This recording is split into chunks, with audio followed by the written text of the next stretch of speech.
오늘 이제 6월 12일인데 왜 갑자기 이렇게 줌으로 미팅을 하게 된지 이제 사유에 대해서 좀 말씀을 드리고 시작을 해야 될 것 같은데, 제가 이제 컴퓨터를 엄청 잘 사용하는 사람임에도 불구하고 뭐를 제가 잘 못하는가 하면 컴퓨터 하드웨어를 잘 못 건드리거든요. 그래서 이제 제가 어떤 희한한 짓을 하는가 하면 그 2년에 한 번씩 노트북을 무조건 바꿔요. 그래서 집에 제가 이제 삼성에서 만든 노트북이 한 네다섯 대 정도 좀 있는 것 같아요. 그래서 하여튼 노트북을 바꿨거든요.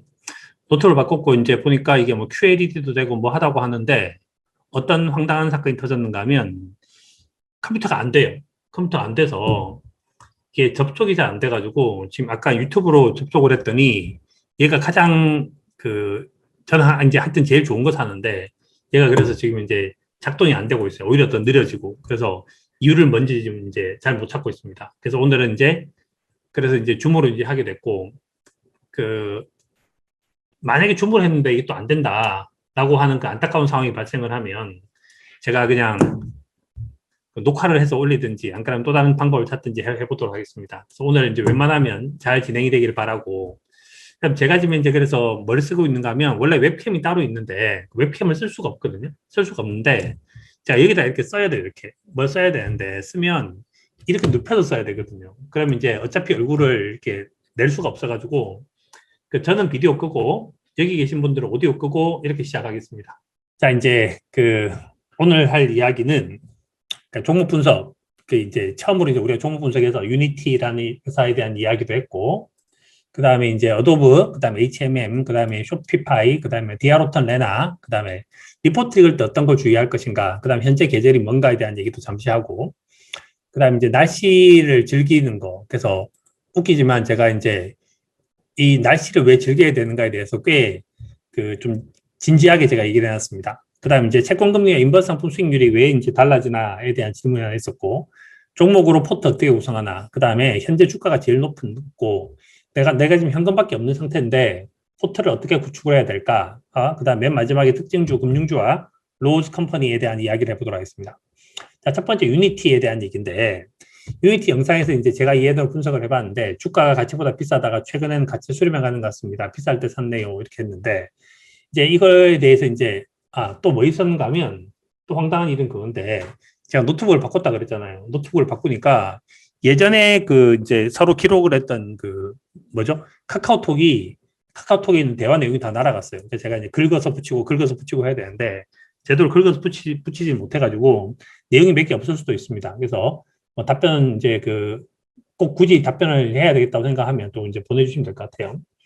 자, 이제 이 부분에 대한 얘기를 하면, 그러니까 뭐, 유니티에 대해서 어떻게 생각하십니까? 이렇게 말을 하면 저 같으면 안 살 것 같은데, 여기가 보면, 현재 실적이 마이너스잖아요. 실적이 마이너스인데, 저를 잘 아시는 분이 뭐, 거기다 써놨는데, 굳이 이걸 사야 될 필요가 있냐? 실적이 마이너스인데. 그래서 저는 가장 이제 우리가 화끈하게 돈을 버는 것은 실적이 마이너스에서 플러스가 되는 그 순간인데, 워렌 버핏은 그렇게 얘기합니다. 저 반전 될 거예요. 라고 말을 하면 뭐라고 얘기하는가 하면, 그러면 반전 되면 오세요. 이렇게 얘기하거든요. 그러니까 그때도 늦지 않다. 뭐 이런 얘기입니다. 자, 두 번째, 이제 간단하게 넘어갈게요. 제가 최근에 유심히 보고 있는 회사가 이제 어도브입니다. 그 다음에 밸류에이션상 어디에 위치해 있고, 모멘텀인 것은 지속적으로 우상향하고 있다. 실적과 가격 차이가 많이 벌어지지 않아서 아쉽다.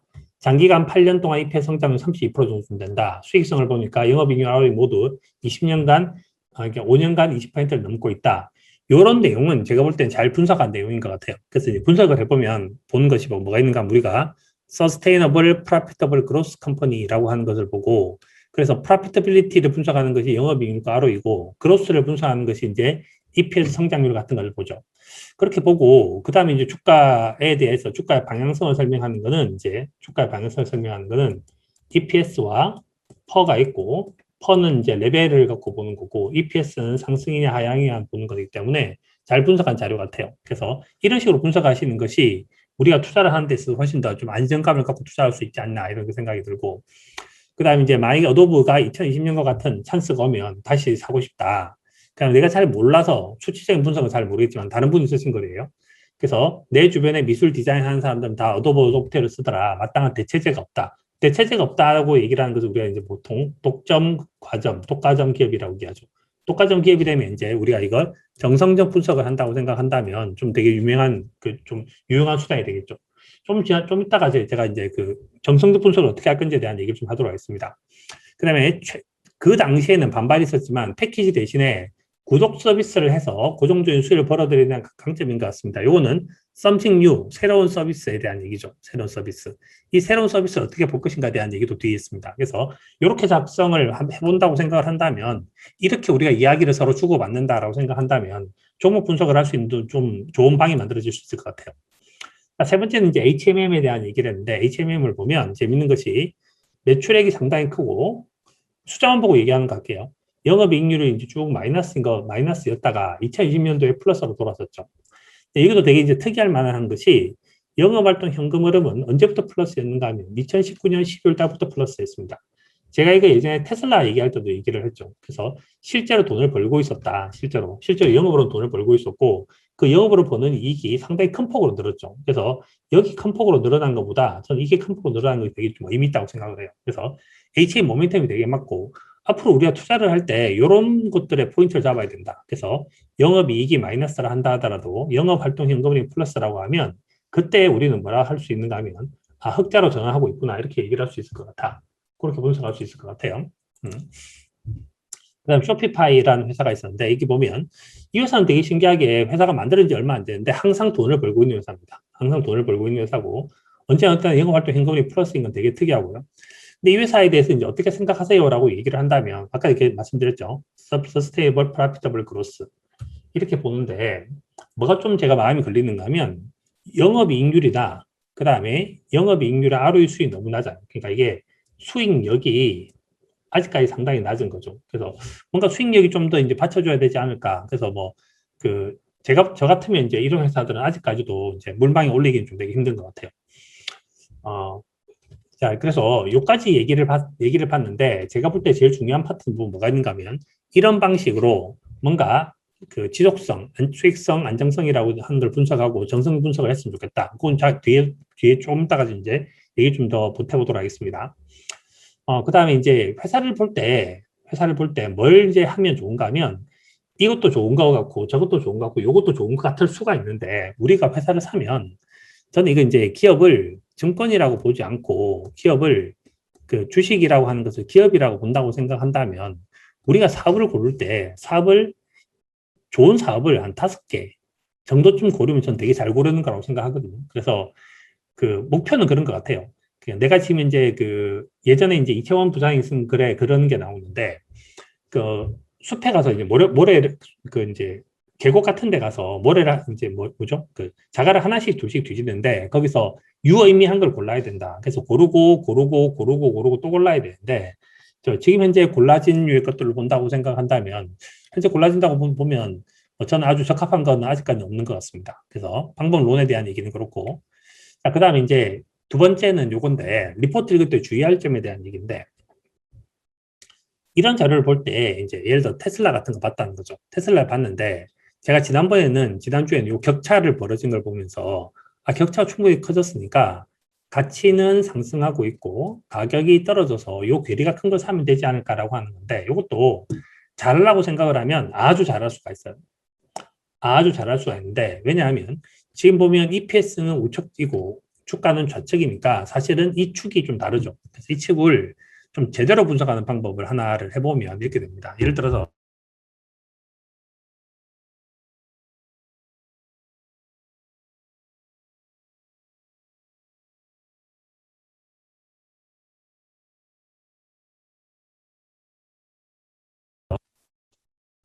복사를 한 다음에 엑셀 창으로 와서 이렇게 붙일 수 있습니다.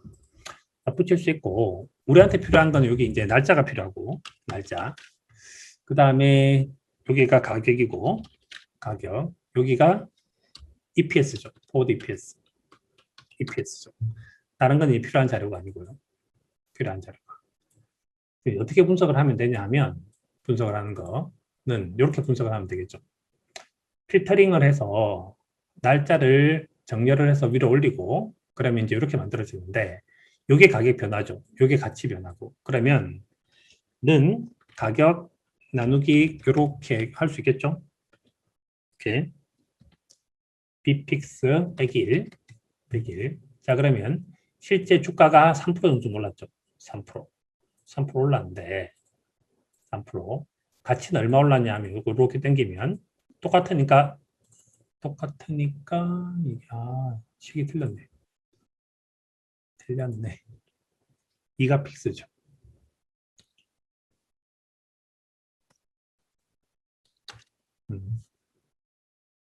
자, 이게 이렇게 만들어지고, 그 다음에 쭉 잡아 당기면 이렇게 만들어지겠죠. 그럼 어떻게 됐냐면 여기가 지금 현재 가격이 127.35니까 얼마 올랐는가 하면 85와 127.35를 하게 되면 1년 동안에 가격은 50% 올랐습니다. 근데 EPS가 49.2% 올랐으니까 거의 비슷한 거죠. 거의 비슷.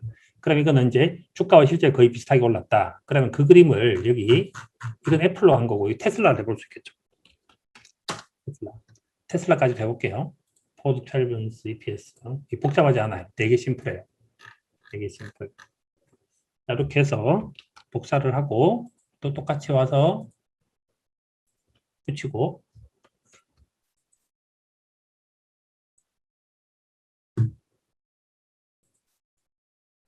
또 똑같이 와서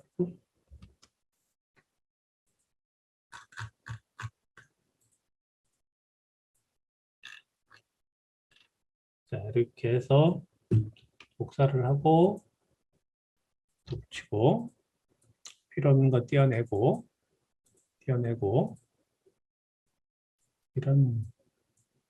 이런 떼어내고 그 도구를 잘 다루는 건 되게 중요한 것 같아요. 도구를 잘 다루면 일이 좀 쉬워집니다.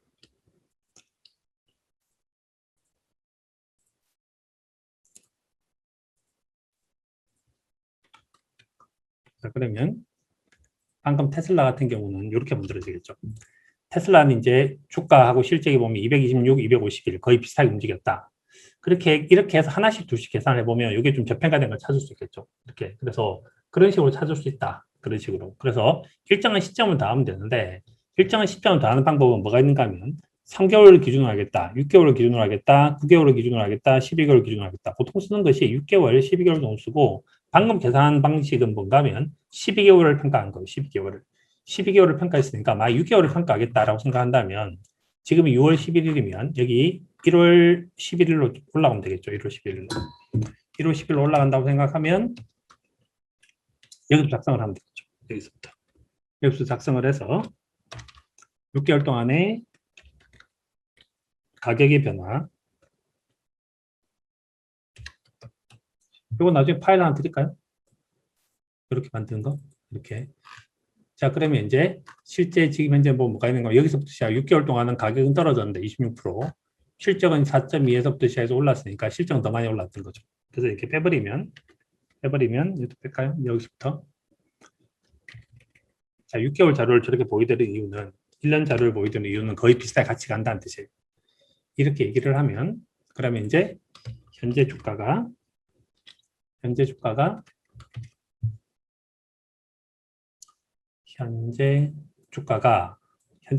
여기 제일 위에 가면 위에 갈수록 가격이 가치에 비해서 싸다. 이렇게 분석할 수 있겠죠. 그래서 하여튼 이렇게 분석을 할 수 있는 겁니다. 자, 그래서 이제 이렇게 해서 분석을 할 때 뭘 해야 되는가 하면 그 그림도 있지만 더 정확하게 하겠다. 투자 규모를 좀 크게 키우겠다고 생각한다면 이렇게 수치를 정확하게 분석하면 된다. 그 다음 퍼밴드의 폭이 너무 커서 뭐뭐뭐 하다. 그래서 이게 보면 되게 싸 보이는데 밴드 폭을 보면 20 이렇게 뭐 300, 700, 1000배 이렇게 되죠. 그렇게 되면 이게 별로 의미 있는 자료는 아니에요. 그래서 의미 있는 자료는 아니니까 이 숫자가 뭔가 좀 이제 의미를 가져야 되는데 이건 지난번에 말씀드린 것처럼 EPS 증가율과 이것이 거의 퍼에 영향을 많이 주죠. 퍼에 영향을. 그래서 EPS 증가율이 결국은 퍼에 영향을 되게 많이 주기 때문에 그 분석을 해야 되는데 미국 같은 경우는 EPS 증가율이 30%, 40%, 50% 증가되는 회사가 있어서 미국은 퍼가 70%, 뭐 70배, 80배, 때때로는 이게 100배까지 갈 수 있는 것 같아요. 근데 이제 한국의 경우는 50배 넘어서는 기업이 있기가 좀 힘든 것 같습니다. 왜냐하면 우리나라는 EPS 증가율이 뭐 30%, 40% 되는 회사가 제가 볼 땐 거의 없는 것 같거든요. 이렇게. 그래서 이제 그건 제가 그렇게 분석을 했다. 이렇게 보시면 될 것 같아요. 자, 그 다음에 이제 디아호튼하고 레나라는 회사가 이제 두 가지 회사가 있는데 이 둘 다 같은 건설 회사다. 어떻게 분석을 하면 될까요? 그래서 EPS 성장률을 보면 DHA가 렐러티브리 더 나아 보인다. 동일한 기간 성장률을 계산해 보면 그 디아호튼 같은 경우는 연평균 기대 중에 43.31%가 나오는데 레나 같은 경우는 얼마가 나온다. 그러니까 레나 같은 경우는 얼마가 나온다. 이렇게 분석하는 거 있지 않습니까? 그래서 회사가 동일하다고 생각할 때 제일 중요한 건 것 같아요. Sustainable Profitable Growth. 제일 중요한 건 그로스. 그래서 그로스를 기준으로 해서 어느 것이 상대적으로 더 좋은가 이렇게 분석하는 것이 맞다. 그래서 얘와 얘 중에서 어느 게 더 좋을까 하면 항상 분석하는 방법은 이렇게 성장률을 계산하시면 됩니다. 성장률. 자, 이제 요 얘기까지 쭉 했는데 제가 지난번에 했던 것 중에서 어떻게 하면 좀 더 이런 것들을 이제 분석을 할 때 포인트를 잡을 수 있을까? 이제 중요한 얘기를 합니다. 중요한 얘기. 자, 중요한 얘기를 하면 지난주에 했던 얘기는 좀 대충 하는 방식을 이제 선택을 했으면 이번에는 조금 더 디테일한 방법을 선택을 한 건데 기업을 분석을 할 때 좋은 회사가 뭐냐. 자, 아까 이제 어도브에 대해서 얘기했죠. 어도브에 대한 얘기를 했고 만약에 HMM도 과연 거기에 적용시킬 수 있을까? 뭐 디아로튼 같은 경우는 어떨까? 뭐 레나는 어떨까? 쭉 이렇게 분석을 할 수 있는데 우리가 퀄러터티브 어널리시스를 한다. 그래서 이제 정성적으로 분석을 한다고 생각하면 아주 유명한 책에 나온 건 그겁니다. 그래서 좋은 주식은 깊고 험한 회사에 둘러싸여 있어야 되고 내부의 지도자가 정직하고 공명정대해야 된다. 그래서 돈도 되게 잘 벌고 그 돈을 주전 잘 나눠줄 수 있어야 된다. 그래서 제일 중요한 건 이렇게 독과점 기업을 갖고 있고 그 기업의 경영자가 주식의 기본적인 정신, 이퀄하게 투자를 했으니까 나한테도 n분의 1로 달라. 이걸 해주면 된다는 거예요. 그래서 경영자는 좀 착하면 된다. 선하다. 그래서 제대로 이제 그걸 다 분석을 한다라는 거고, 그 다음 그 기업은 독과점 기업이 된다. 이렇게 얘기를 해요. 이 얘기는 좀 약간 이제 좀 거룩한 얘기처럼 보이지만 실제로 활용이 좀 되게 힘들죠. 약간 이걸 좀 디테일하게 좀 말을 했던 것 중에서 버펫이 말을 한 건 이겁니다. 버펫은 어떻게 말했는가 하면 나는 아주 많이 살 거고 큰 돈을 버는 회사를 왕창 사겠어 라고 얘기합니다. 그 다음에 나는 흑자로 반전되라고 한 상황에는 관심이 없고 반전 좀처럼 반전되지 않아. 뭐 좀 되게 재밌는 얘기죠. 그래서 뭐 사람 고쳐 쓸 수 없어 이렇게 말하는 것처럼 반전 좀처럼 반전되지 않아 이런 얘기를 하고 있고 나는 경영을 하지 않을 거야. 그 다음에 나는 단순한 회사가 좋아. 그리고 이런 회사를 갖고 난 돈을 벌겠어 이렇게 얘기하고 있어요. 어떻게 보면 이해가 좀 잘 될 수도 있고 어떻게 보면 좀 이해가 안 될 수도 있는데 그래서 워렌 버핏은 뭘 하는가 하면 그 지속적으로 안타를 쳐왔던 그러니까 안타 제조기 같은 그런 사람들을 이제 원한다는 거예요. 그래서 그런 사람들이 저평가됐을 때까지 기다리는 그런 투자라는 거죠. 이게 버핏의 방식이고 그다음에 버핏이 요거는 좀 이제 잘 쓴 것 같아요. 그래서 여기 나와 있는 이글 여기 나와 있는 좋은 주식이란이라고 하는 말을 좀 더 이제 클리어하게 쓰면 이렇게 씁니다. 그래서 기업은 지속적으로 돈을 벌면서 성장해야 되는데 지속적으로 돈을 벌면서 성장을 하려고 하면 뭐가 돼야 되는가 하면 소비자 독점 기업이 된다는 거예요. 기술 독점 기업은 안 되고 규모 독점 기업은 안 됩니다. 왜 그런가 하면 이것이 이제 쉽게 말해서 변화가 안 일어나야 되는 거죠. 지금까지 좋았는데 그 좋았던 것이 변화가 일어나지 않아야 된다. 그러니까 저런 얘기를 하는 겁니다. 저런 얘기를. 그 다음에 수익성이 높아야 되고 수익 유보하고 그 다음에 이제 물가 상승이 자유롭게 가격 인상할 수 있는가 이게 포인트죠. 이게 포인트. 최근에 이제 물가가 올라갔다고 해서 되게 말들이 많은데 원자재 가격이 10% 오릅니다. 그럼 생산자 물가 지수가 있는데 PPI는 생산자 물가 지수는 10%보다 많이 오를까요? 적게 오를까요? 10%보다 많이 오를까요? 적게 오를까요? 많이 오를까요? 적게 오를까요? 이거보다 훨씬 더 적게 올라서 한 3%, 4% 정도밖에 안 올라요. 한 3%, 4%밖에 안 오릅니다. 자, 그러면 생산자 물가가 3%, 4% 오르면 소비자 물가는 생산자 물가 지수보다 많이 오를까요? 적게 오를까요? 답이. 많이 오를 것 같습니까? 적게 오를 것 같습니까? 답이 적게 올라서 생산자 물가 지수는 한 2% 정도쯤에서 그러니까 1.5%에서 2% 정도쯤 되는 수준으로 올라왔어요. 그러니까 이 말은 뭔가 하면 얘기를 하면 대부분의 기업들은 물가 상승을 증가시키지 못해요. 그래서 대부분의 이제 식당 주인들은 그런 거죠. 그러니까 예를 들어서 식당 주인들 중에서 어떻게 하면 돈을 버는가 하면 저는 김치찌개 가격 올렸습니다. 이렇게 말을 해야 돼요. 왜요? 이렇게 말하면 어제 그 구리 가격도 오르고 유가도 올라가지고 저도 김치찌개 가격 올렸어요. 이렇게 말을 할 수 있어야 돼요. 그러니까 좋은 식당은 어떻게 붙이는가 하면 식당 바깥에다가 뭐 이제 그러니까 뭐 이제 그 뭐죠? 다금바리 이렇게 쓰죠. 그 옆에다 뭐 쓰는가 하면 시가 이렇게 씁니다. 이게 뭔 뜻입니까? 이게 시가라는 말이. 나는 이 가격을 상승률을 다 반영시켜서 너한테 전가시키겠다는 뜻이에요. 이런 기업을 우리는 좋은 기업이라고 얘기를 해요. 좋은 기업. 그래서 물가가 올랐을 때 그 물가를 다 전가시킬 수 있는 기업들을 좋은 기업이라고 얘기해요. 그래서 인플레이션이 수익의 기회가 되는가. 전 이 말은 워렌 버핏이 정말 되게 중요한 부분을 집어냈다고 생각합니다. 그 경영자는 이런 것들을 해야 된다. 경자는 경영도 되게 잘해야 되고 그다음에 윤리성이 높아서 그 돈을 나눠줄 수 있어야 된다. 이렇게 하는 걸 분석을 합니다. 자, 그러면 이렇게까지 얘기를 하는 거는 이제 자꾸 이제 기업 리포트를 읽어보면 좀 감이 올 수 있고 좀 더 이제 요걸 또 디테일하게 만들면 이렇게 돼요. 필리피점. 워렌 버핏에 써보고 실제로 요 표거를 어디 쓰는가 하면 DDR 씁니다. 듀 딜리전스라고 얘기하죠. 듀 딜리전스. 듀 딜리전스라고 하는 것은 뭔가 하면 기업 실사 같은 거 나갔을 때 가서 뭐라고 물어봐야 될 거냐, 애널리스트가 그 기업 담당자한테 그때 보는 것이 이제 요 DD라고 하는데, 자 보시면 중요한 게 이겁니다.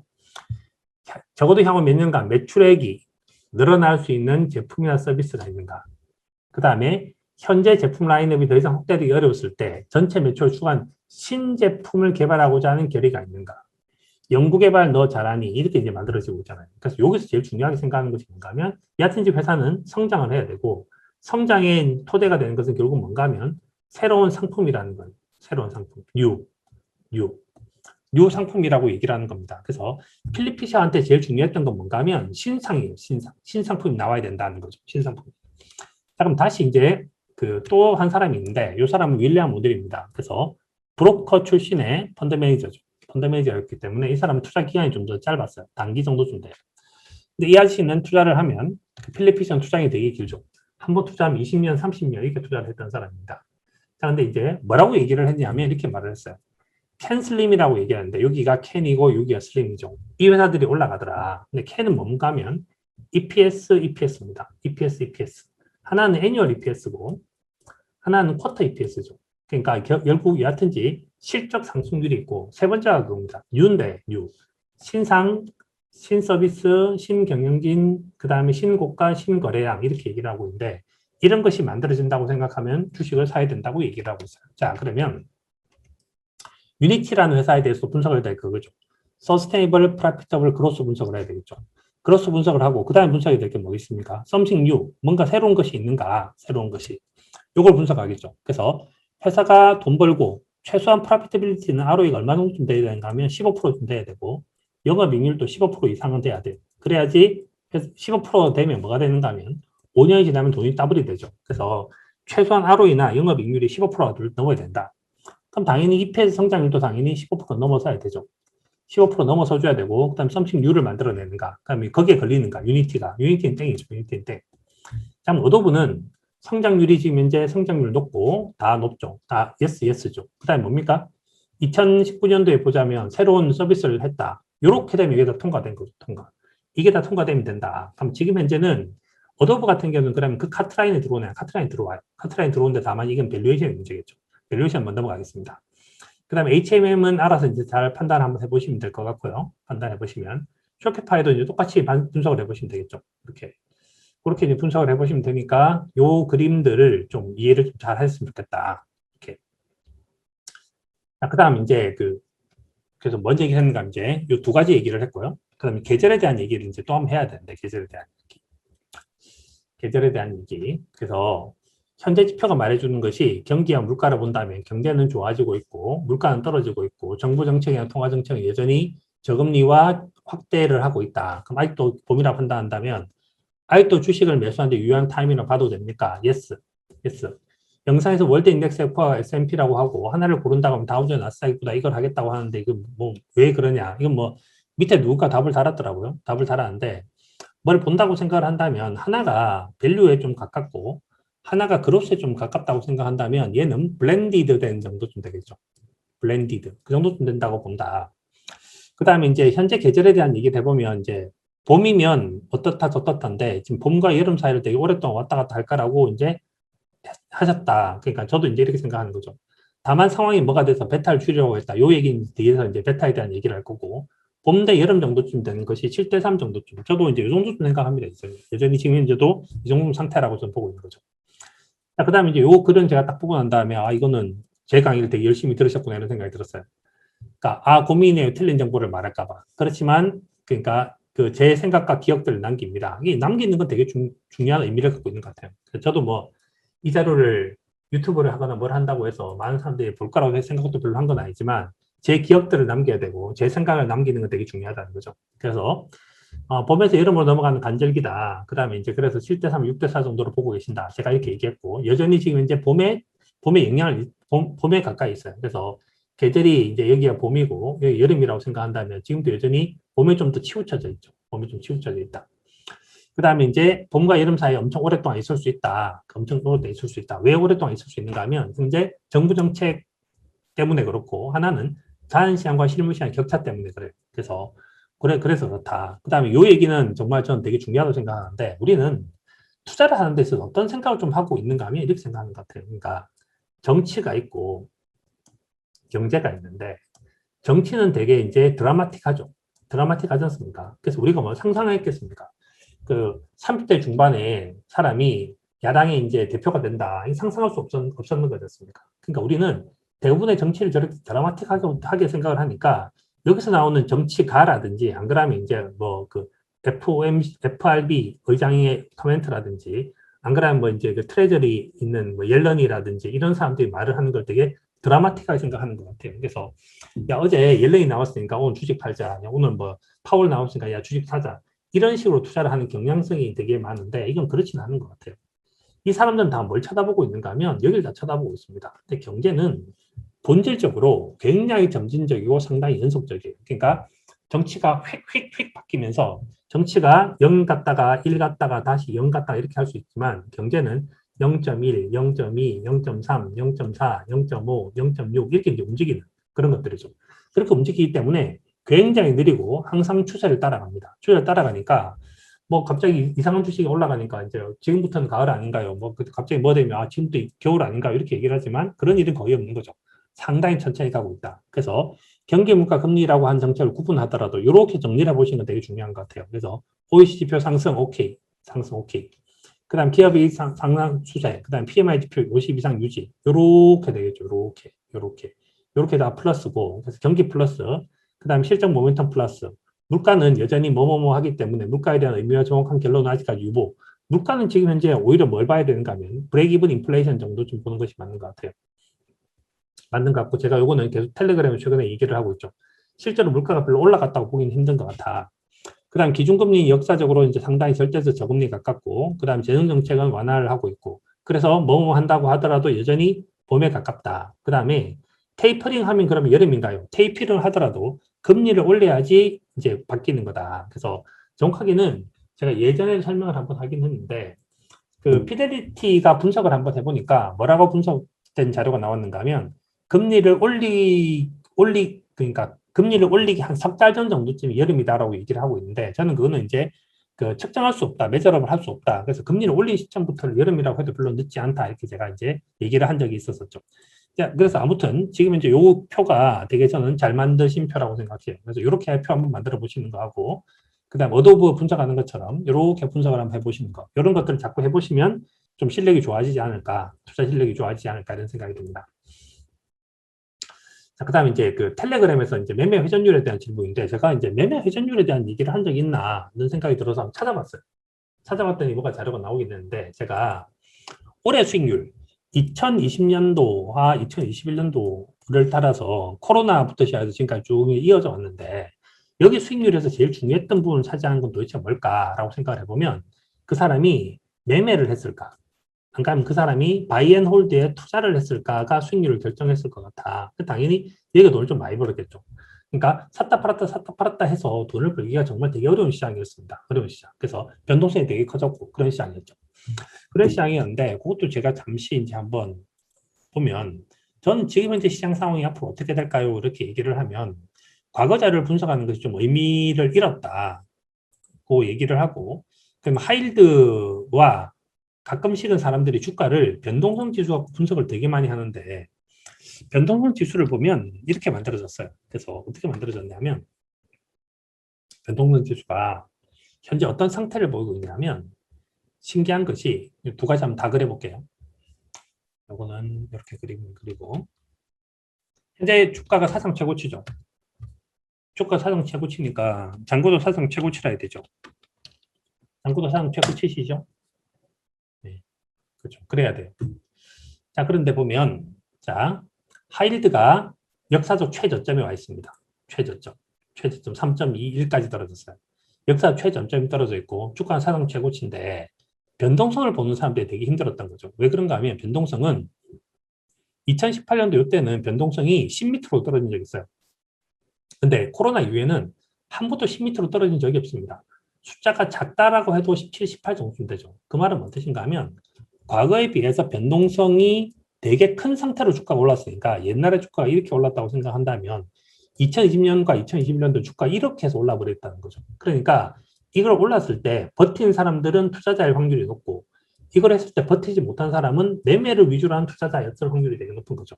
그 차이가 되게 많이 났다는 거예요. 차이가. 그래서 그게 제가 이제 회전율에 대한 얘기를 한 거고, 자 그러면 이렇게 움직일 때 도대체 어떻게 이제 그 방향을 잡아야 되나, 이건데 동일한 계절 내에서 주도 업종 또는 종목의 변화에 따른 종목 대체를 하는 것이 맞는가? 이거는 답이 yes and no예요. 그래서 어떤 사람한테는 yes고 어떤 사람한테는 no라는 거죠. 왜 그런가 하면 이게 투자에서 이제 사이즈가 문제가 되는데 투자 금액이 큰 사람은 웬만하면 거래를 안 하는 게 좋습니다. 웬만하면 거래를 안 하는 게 되게 좋은 거죠. 그래서 워렌 버핏 같은 사람은 아까 제가 이제 버핏은 왜 이렇게 말을 할까? 버핏은 왜 이렇게 말을 하는가 하면 제가 지난주에 그런 말을 한 적 있죠. 100억으로 150억이 되면 1년에 한 번에 거래를 한다라고 생각을 한다면 이익이 50억이 발생을 했으니까 50억 곱하기 대충 계산해서 20%라고 생각하면 10억을 세금으로 내야 돼요. 그럼 이게 100조라고 생각해 보세요.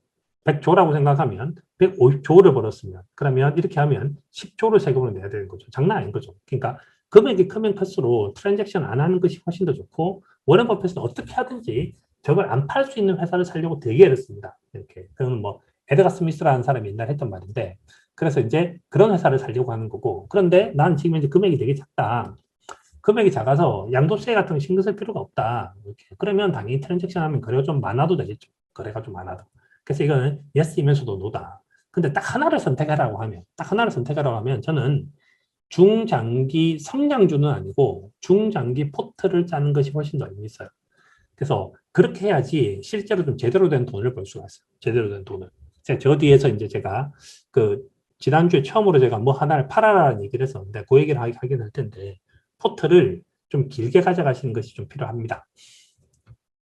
자, 그 다음 이제 되게 좀 어려운 얘기가 하나 나왔는데 오늘 해야 될 어려운 얘기는 어디가 어려운 얘기가 있는가 하면 여기 좀 어려운 얘기예요. 여기 어려운 얘기고 그 다음에 요게 좀 재밌는 얘기고 두 가지가 있는데 두 가지. 어려운 얘기부터 먼저 할게요. 어려운 얘기. 자, 금리 인상을 시작하면 인버스를 사는 것도 괜찮은 전략이다라고 말씀을 듣고 추적을 해봤습니다. 라는 걸 추적을 해봤습니다. 해봤더니 금리는 실제로 올랐죠. 그러니까 실제 금리는 올랐는데 금리 그렇게 많이 오르지도 않긴 했는데 사실 금리가 오르긴 올랐어요. 자, 30년물 국채 같은 경우는 30년물 트레저리 컨스탄트 머추리티 레이트를 보면 30년물 금리가 제가 이제 요즘에 이걸 뭐 써야 될 필요를 별로 못 느끼고 있는데 계절이 너무 길어져가지고요. 이렇게 이제 여기 보면 가을이 있고 여기 겨울이 있고 여기 보면 여름이 있죠. 그럼 2016년 10월부터 2018년 7월 달까지 보면 여름이면 그럼 그 기간 동안에 요렇게 가격이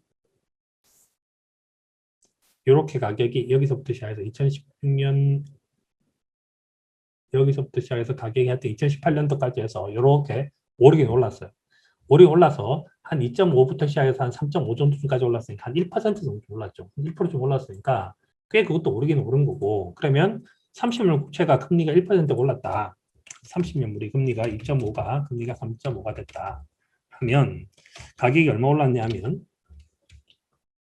금리가 2.5%고 2.5% 30년 물 그 다음에 이제 30 이렇게 하면 가격이 1,105원이고요.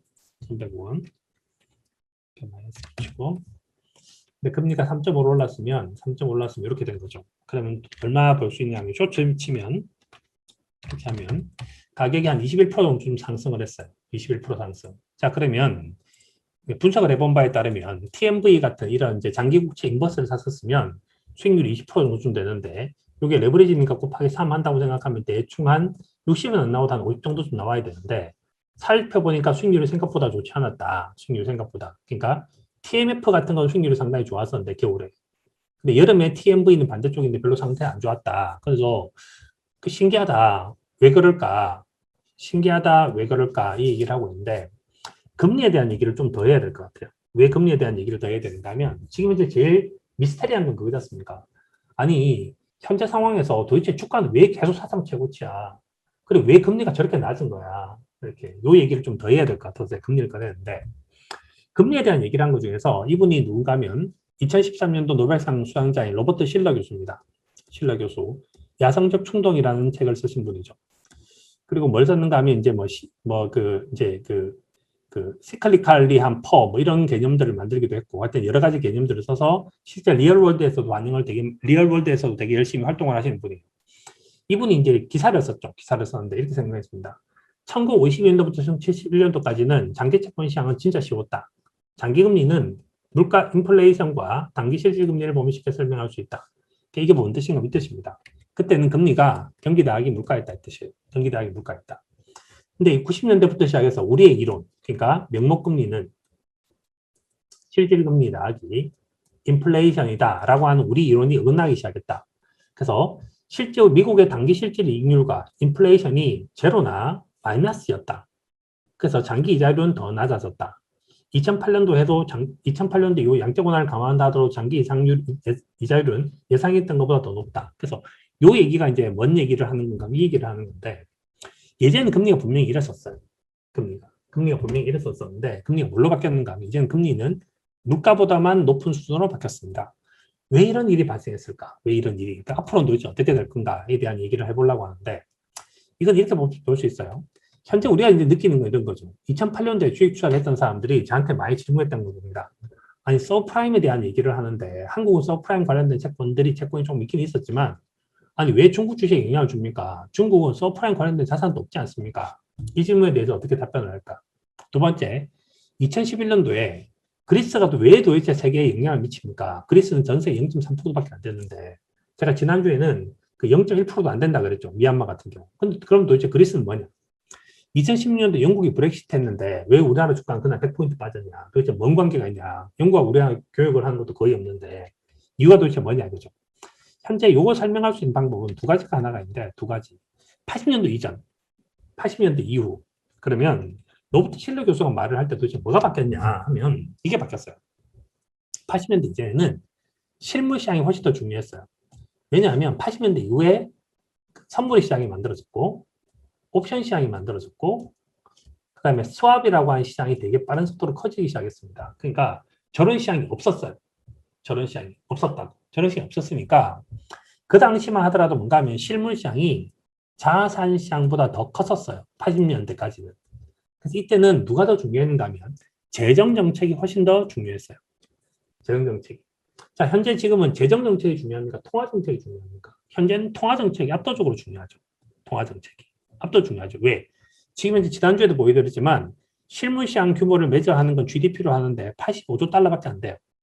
85조 달러밖에 안 돼요. 근데 스왑이라고 하는 시장은 이 시장 규모보다 적어도 한 10배는 넘게 클 거거든요. 10배, 20배 클 거거든요. 그러니까 상대가 안 되는 거죠. 그래서 예전 시장은 뭔 시장이었는가 하면 생산 경제였고 실물 경제였어요. 그러니까 뭐가 있는가 하면 소비, 투자, 수출 뭐 이런 시장이었던 거죠. 근데 지금 시장은 실물 시장이 아니라 자산 시장입니다. 지금 현재 메인은 교환 시장이죠. 교환 시장. 이거 두 개가 드라마틱한 변화예요. 드라마틱한 변화. 그러니까 80년대 이전에는 뭐 했었는가 하면 이겁니다. 경기 좋아지면 주가 오른다. 이게 80년대를 설명하는 설명이에요. 80년대 이전. 근데 80년대 이후를 설명하는 건 뭔가 하면 이겁니다. 주가 오르면 기분 좋다고 소고기 사 먹겠지. 웰스 이펙트가 일어나고 그래서 경기가 좋아진다는 거예요. 그러니까 옛날에는 경기가 좋아지니까 주가가 올랐고 지금은 주가가 오르면 경기가 좋아질 수 있어요. 왜냐하면 시장이 바뀌었어요. 시장이. 자, 두 번째 바뀐 것은 뭔가 하면 블랙먼데이 일어난 날, 87년도 블랙먼데이 일어난 날 미국 주가가 그날 하루에 23% 빠졌습니다. 23%. 그날 대한민국 주가는 올랐을까요? 떨어졌을까요? 정말 되게 놀랐겠죠. 그때 대한민국 주가는 올랐습니다. 왜 올랐냐면 그 당시만 하더라도 미국하고 한국은 별개였어요. 별개였던 이유가 왠가 하면 이 나라 두 가지가 서로 섞이지 않았어요. 그래서 뭐 했는가 하면 이때는 메이드 인 USA가 따로 있고 메이드 인 코리아가 있고 메이드 인 재팬이 있고 이제 이렇게 있었던 거죠. 그래서 냉장고를 세 개 나라 다 만든 겁니다. 근데 지금은 애플 같은 경우는 제가 여러 번 보여드렸지만 애플은 메이드 인 월드에 가깝죠. 전 세계 사람들이 다 같이 만드는 상품이죠. 그래서 애플은 하나의 국가가 개입한 것이라고 볼 수 없다. 이렇게 지금 현재 이런 상태죠. 좀 지나서 초국가 기업들이 많이 만들어지고 초국가 기업들에 대한 법인세 이런 것들이 세팅이 된다고 생각한다면 전 더 심해질 거라고 생각합니다. 자, 그러면 도대체 이런 일들을 일으켰는데 요게 일어난 이유를 가장 하나로 설명해야 하면 그것이 뭐냐 하면 저는 그걸 설명하는 것이 요거라고 생각해요. 2000년대 왜 잘 안 맞았냐 또 80년대 큰 변화가 한 번 있었고 2000년대 변화가 또 한 번 있었는데 1990년도에 독일이 통독이 됐습니다. 독일이 통독. 정말 신기한 시장이죠. 그래서 사회주의 국가 하나가 없어져요. 그 다음에 1991년도에 뭐가 없어지는가 하면 구소련이 망했습니다. 구소련. 그래서 소련이 사라지고 러시아로 바뀌었죠. 그 다음 92년도에는 중국의 덩샤오핑이 남순 강화라고 하는 것들을 해서 흑묘, 백묘라는 얘기했죠. 그래서 검은 고양이든 흰 고양이든 뭐 그 고양이만 귀만 잘 잡으면 된다는 얘기를 해요. 그러면 1990년, 1991년, 1992년도 같은 2000년대 이전에는 뭐가 있었는가 하면 사회주의 국가가 있고 그래서 자본주의 국가가 따로 있죠. 그래서 나라가 돈들이 움직이는 것이 그 이제 멈춥니다. 돈들이 이동하지를 못했어요. 그러니까 한국은 한국에서만 돌고 중국은 중국에서만 돌고 미국은 미국에서만 돌았다는 거죠. 그래서 그걸 세그리게이션, 경제가 분리됐다는 거예요.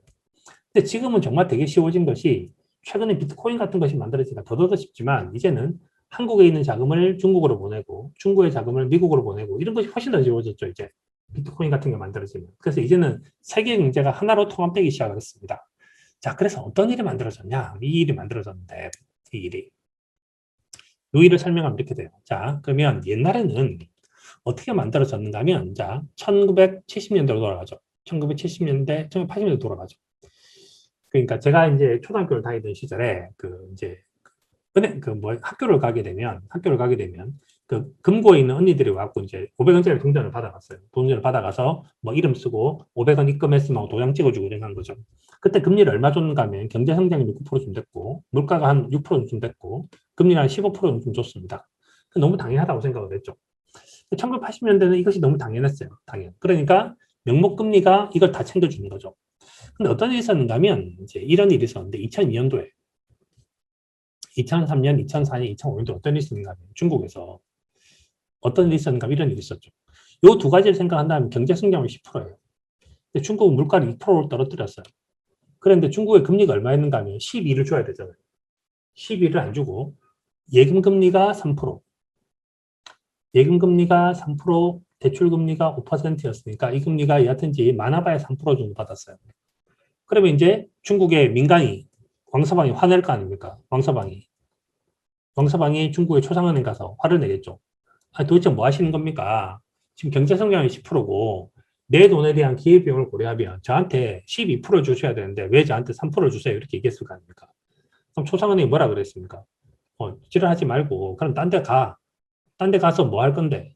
그래서 금리 나한테 3%라도 받아. 그럼 네 금리 3%라도 받으면 물가보다는 높잖아. 너 손해보진 않아. 이렇게 말을 하게 된 거예요. 그때 왕서방이 할 수 없는 거죠. 이렇게. 그래서 왕서방 3% 집어넣고 어떤 사람 5% 대출 받아가기 시작했습니다. 5%로 대출 받아서 사업을 하면 10%가 나오니까 그 중국에서 어떤 일이 발생했는가 하면 돈을 빌려서 사업만 하면 돈을 버는 일이 발생을 했기 때문에 중국은 벤처 열풍이 일어나기 시작을 했고 중국에서는 굉장히 많은 이제 신흥 부자들이 탄생하기 시작했어요. 그래서 전 세계 어디에도 없는 신흥 부자가 제일 많이 탄생한 데가 중국하고 그다음에 러시아 같은 데가 탄생한 거죠. 다른 나라 이렇게 하기 힘듭니다. 그래서 요 그림을 설명하는 것이 바로 요거죠. 금리가 물가보다 높지 않냐. 그래서 요거는 뭐가 있는가 하면 최소한의 억울하진 않다. 내 돈이 가치는 지켜진다라고 말을 한 거예요. 자, 이게 2003년도인데 그러면 2020년도의 현재는 도대체 뭐냐? 2021년도의 현재는 뭐냐? 그런데 마이너스 금리를 하고 있는데 제가 지난번에 마이너스 금리는 뭐라 그랬는가 하면 돈이 신음한다 그랬죠. 돈이 신음한다. 너무너무 힘들어요 하고 돈이 신음합니다. 자, 그런데 자금을 필요한 사람은 기업이고 자금을 공급하는 사람은 가게예요. 그런데 현재 가계가 얼마를 받아야 되는가 하면 한국 경우를 생각하면 이렇게 되겠죠. 명목금리가 실질금리 더하기 인플레이션을 생각하면 현재 인플레이션이 2%는 될 거고 실질금리가 올해 경제성장률 3%, 4%는 되겠죠. 뭐 3%쯤 된다면 5% 줘야 되잖아요. 근데 제가 바깥에 딱 나가면 뭐 은행에 붙어 있습니다. 어느 은행에 딱 붙어 있어서 특판금리 1.2, 1.3, 1.4 이렇게 하죠. 특판금리가 2%가 안 된다. 이게 말이 되냐 이거죠. 그럼 지금은 이 금리 자체가 1점 얼마라고 얘기를 하는 것은 물가보다도 더 금리가 낮은 상황이 와 있는 거잖아요. 자, 그러면 이렇게 금리가 낮아버리면 가계가 유리하겠습니까? 기업이 유리하겠습니까? 이게. 그래서 저는 현재 실질금리 마이너스의 의미는 뭔 뜻인가 하면 실질금리 마이너스의 의미는 가계가 받아야 될 이자 소득을 기업들한테 다 이전시켜주고 있다라고 얘기를 할 수 있겠죠. 그러니까 지금은 기업들이 돈이 어마어마하게 많은 시대로 오게 된 거예요. 자, 그래서 현재 상태는 뭐가 있는가 하면 실질금리가 마이너스라는 말의 현재 의미는 가계가 받아야 할 이익이 전부 기업으로 저는 강제 이전된다고 생각을 해요. 그러니까 지금 현재는 기업들이 이렇게 사업하기 쉬운 적이 별로 없었을 거예요. 왜냐하면 금리가 너무 낮으니까. 그럼 도대체 왜 지금 각 국가들은 전부 다 이렇게 실질금리도 떨어뜨리고 명목금리도 물가 이하로 떨어뜨려서 이런 짓을 하고 있을까 하면 이것이 기업에게 너무 유리한 상황을 만들어주는 것들인데 기업들은 어떻게 하면 유리하지인가 이렇게 유리해져요. 그래서 지금 이제 뭔 얘기를 하는 건 그 얘기를 하고 있지 않습니까? 이거 버블이다. 그래서 제가 지금까지 논문을 본 것 중에서 가장 신기하게 본 것이 뭔 논문인가 하면 칼로타 페레즈라고 하는 분의 논문이에요. 제가 이제 지난주 텔레그램에서 사실 제일 신경 써서 말을 한 건 제가 이 부분인데 기술의 진보와 파이낸셜 캐피탈이라고 하는 논문인데 이 논문은 이런 겁니다. 자, 예를 들어서 1970년도에 IT 혁명이 일어나기 시작해요. 그리고 2000년도에 IT 버블, 나스닥 버블이 만들어지죠. 나스닥 버블이 만들어지는데 이 버블 때문에 현재의 기술이 확산되고 있다고 말을 하는 거예요. 자, 이게 왜 그런가 하면 2000년대 그때 장혁 뭐 이런 사람들이 TV에 나왔었고 그때 그 1999년도에 Y2K라고 하는 노래 부르는 가수 있었던 거 기억하십니까? 진짜 웃긴 거죠. 그래서 가수가 Y2K였어요. 이렇게. 그래서 그때는 뭐 했는가 하면 1999년 다음에 2000년대를 하게 되면 1900년도로 입력을 하게 돼서 난리가 난다. 그래서 저때 뭘 하게 된다면 어마어마한 자금들이 IT로 갑니다. IT로 가서 그 당시에 이제 있어서 뭐 있었는가 하면 그게 있었던 거죠. 그래서 저 Y2K 문제를 해결한다고 해서 전 세계가 이제 밑에다가 인프라를 어마어마하게 깔기 시작합니다. 인프라를. 정말 인프라 되게 열심히 깔죠. 그 인프라를 깔고 난 다음에 있었던 그 황당한 건 그런 건데 인터넷 속도 엄청나게 빨라졌어요. 그때 뭐 장혁이 나와서 따라올 테면 따라와봐 이거 했을 때 있지 않습니까? 인터넷 속도가 진짜 빨라졌어요. 진짜 빨라지고 난 다음에 지금 우리는 이제 그 스마트폰 위에서 그 이제 스마트폰이라고 하는 거 위에서 카톡도 쓰고 그다음에 이제 그 휴대폰으로 사진 찍어서 인스타그램도 하고 이렇게 하는 거죠. 그럼 현재 페이스북이라든지 인스타그램이라든지 현재 뭐 그 각종 애플의 서비스라든지 이런 것이 이 당시 IT 버블이 아니었었으면 가능했겠냐, 불가능하다라고 하는 되게 놀라운 논문이에요. 이 논문의 내용은 칼로타 페레즈라고 하는 이 놀라운 논문은 뭔가 하면 버블이 결국은 새로운 기술을 확산시키는 그 촉매가 되고 있다고 말을 하는 것 똑같은 거예요. 이게 뭐가 똑같은가 하면 자 미국이라는 나라가 할리우드이 있고 그다음 월스트리트가 있는데 월스트리트는 동쪽에 있고 할리우드는 서쪽에 있잖아요. 서쪽에 있는데 제가 이제 아바타 영화를 봤어요. 아바타 영화를 보고 난 다음에 깜짝 놀랐죠. 왜냐면 이거는 돈을 한 푼, 두 푼 때려박아서 할 수 있는 게 아니거든요. 어마어마한 돈을 때려박았거든요. 그래서 제가 이제 되게 궁금했어요. 자, 아바타는 도대체 누가 투자했을까? 아바타 투자는 누가 했겠습니까? 투자한 사람이? 벤처 캐피탈이 있어요. 벤처 캐피탈이. 그래서 카메룬이 만든 게 아니에요. 그 정도는 돈 갖고 안 돼. 우리나라도 현재 대부분의 영화들은 그 무슨 뭐 창투가 만들지 않습니까? 창투가 펀딩을 해서. 그래서 아바타라는 영화도 벤처 캐피탈이 돈을 때려받고 그렇게 했기 때문에 저 영화가 만들어질 수 있었고 사운드 오브 뮤직 벤처 캐피탈이 만들었고 스타워즈도 벤처가 만들었어요. 그러니까 모든 벤처라고 하는 것이 새로운 곳으로 돈을 가게 만들어내는 거죠. 자, 다시 그러면 저는 이렇게 생각을 하는데 이게 이제 제가 오늘 하고 싶은 얘기인데 현재 일어나고 있는 가장 기이한 건 뭐냐. 자, 저 앞에 있는 이 질문으로부터 출발을 해서 지금 이제 출발해서 여기까지 왔는데 도대체 왜 여름에도 그렇게 금리가 생각보다 많이 안 오르는가, 금리가. 물론 오르긴 올랐어요. 근데 생각만큼 그렇게 안 오르냐 하면 지금 금리가 레벨이 자꾸 떨어져 가고 있어요. 정말 금리가. 레벨이 너무너무 많이 떨어져 가고 있죠. 그래서 금리 그림을 딱 그리면 주식 그림을 그린 거랑 똑같은 건데 이 그림을 그려놓고 맥스 이렇게 말을 하면 지금 현재 금리가 30년짜리 국채 금리가 거의 사상 최저 수준 떨어져 있고 10년짜리 국채 금리도 거의 사상 최저로 떨어져 있고 사상 최저 수준으로 떨어져 있고 사상 최저 수준으로 떨어져 있죠. 이렇게 수준이 낮았던 적이 없죠. 그래서 지금 금리가 올라간다고 해도 저렇게 됐고 그 다음에 현재 미국에서 어마어마한 문제를 일으키고 있는 미국의 모기지 금리 미국의 30년짜리 모기지 금리도 사상 최저 수준에 와 있죠. 사상 최저 수준. 그 다음에 현재 주가와 관련돼 있는 하이힐드 스프레드, 하이힐드 일드도 사상 최저에 떨어져 있죠. 사상 최저. 과연 이것이 얼마나 오래 갈지는 모르겠으나, 오래 갈 수 있을지는 모르겠으나, 여하튼 현재 금리는 정말로 떨어지는 그런 상태죠. 그래서 이 금리가 정상이 아닌 이유 중에 하나는 뭐가 있는가 하면 국가들의 기업 키우기 전략 같은 거죠. 그래서 우리나라 기업을 키워야 된다. 미국 기업을 키워야 된다. 중국은 중국 기업을 키워야 된다. 한국도 한국 기업을 키워야 된다. 이런 국가적인 이제 경쟁이 일어나고 있다. 이렇게 좀 저는 보고 있습니다. 그래서 현재 금리는 좀 되게 기이한 그런 상황이 있는 것 같아요. 그 다음에 이제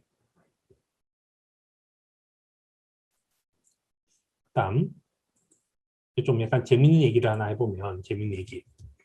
그 질문 드립니다. 마지막에 화창한 햇빛을 즐기라는 말씀은 앞으로 상승을 즐기라는 의미인가요? 이렇게 써놓은 게 있었거든요. 제가 이걸 보는 다음에 좀 막 웃었는데 여기 제가 수요일 날 이 얘기를 했어요.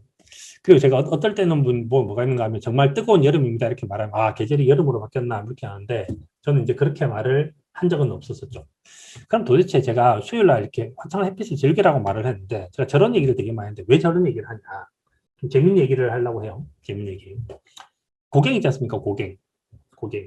고갱이 죽기 직전에 그러니까 자기의 모든 에너지를 쏟아 부어서 만든 그림이 이 대작입니다.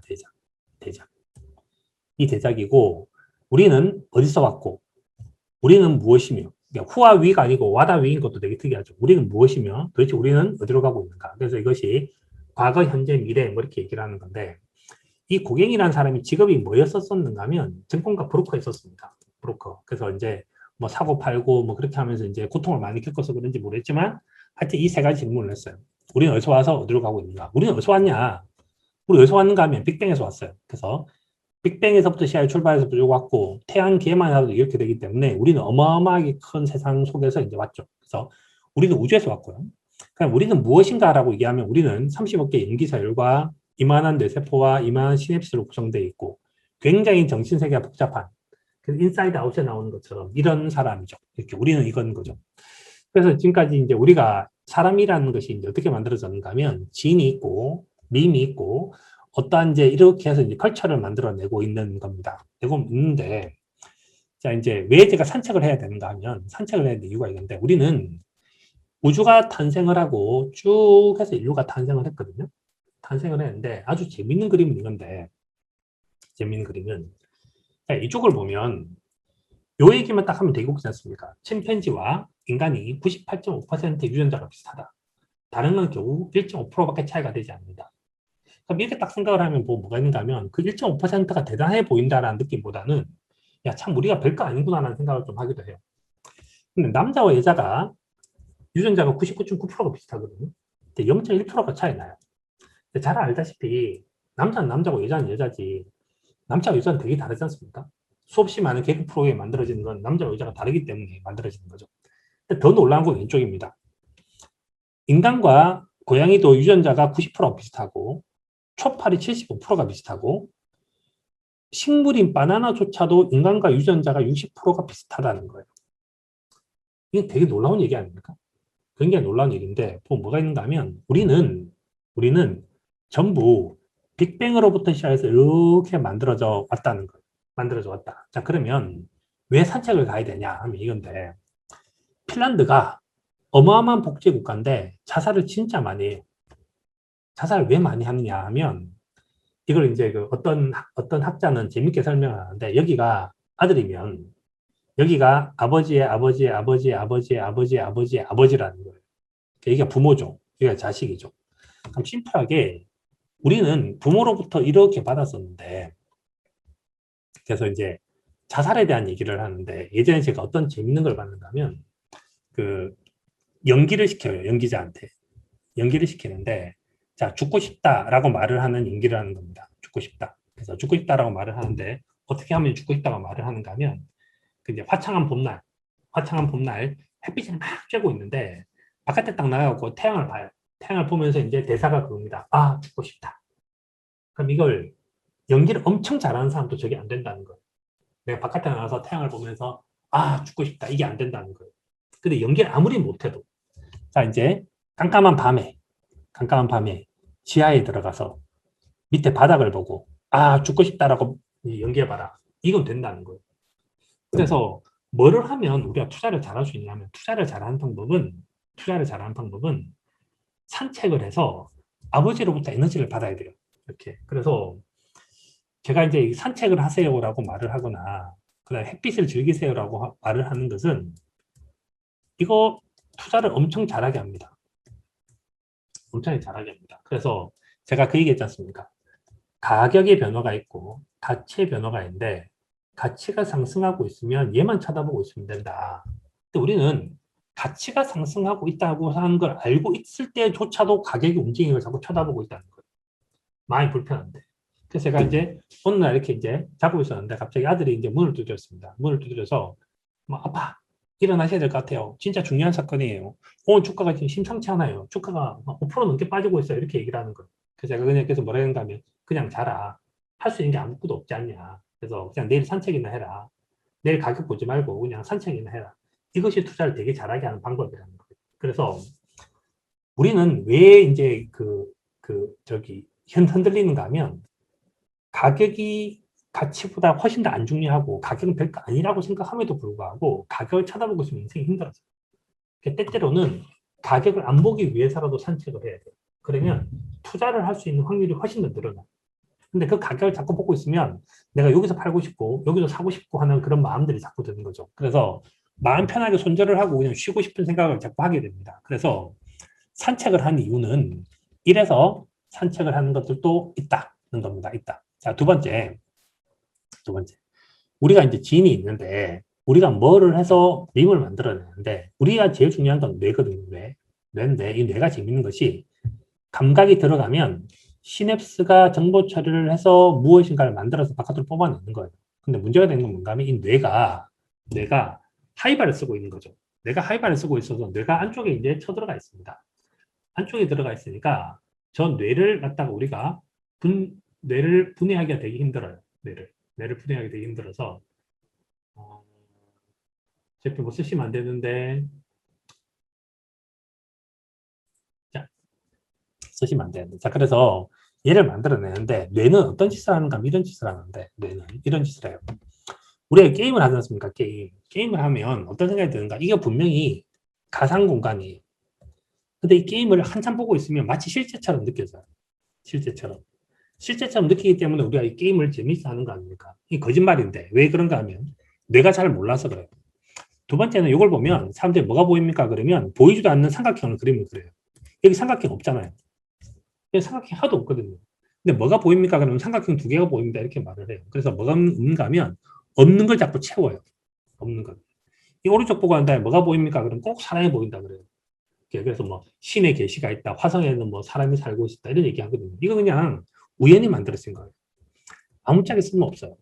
그래서 뇌가 뭘 하는가 하면 자꾸 이렇게 감각을 받아서 쓸데없는 정보 처리를 하고 난 다음에 자꾸 연결을 시켜요. 모르는 것들도. 그래서 자꾸 가격을 보고 있으면 저 가격과 관련된 얘기를 자꾸 만들고 싶어요. 그래서 뭐가 있는가 하면 국제유가가 마이너스가 되던 때 주식시장이 별로 안 좋았거든요. 그럼 그때 자꾸 생각이 드는 거죠. 야, 국제유가가 사상 최초로 마이너스가 됐으니까 주식시장도 마이너스 된 건 너무 당연한 거야. 이렇게 대충 정보 처리를 해요. 대충 정보 처리를. 그럼 예를 들어 이런 거 있지 않습니까? 2007년도에 우리나라에서 한때 그 중국 펀드를 되게 많이 팔았죠. 그때 뭐라 팔았는가 하면 중국의 주식형 펀드를 팔아야 되는 이유는 올림픽 하면 주가가 오릅니다 이겁니다. 올림픽 하면 주가가 오른다.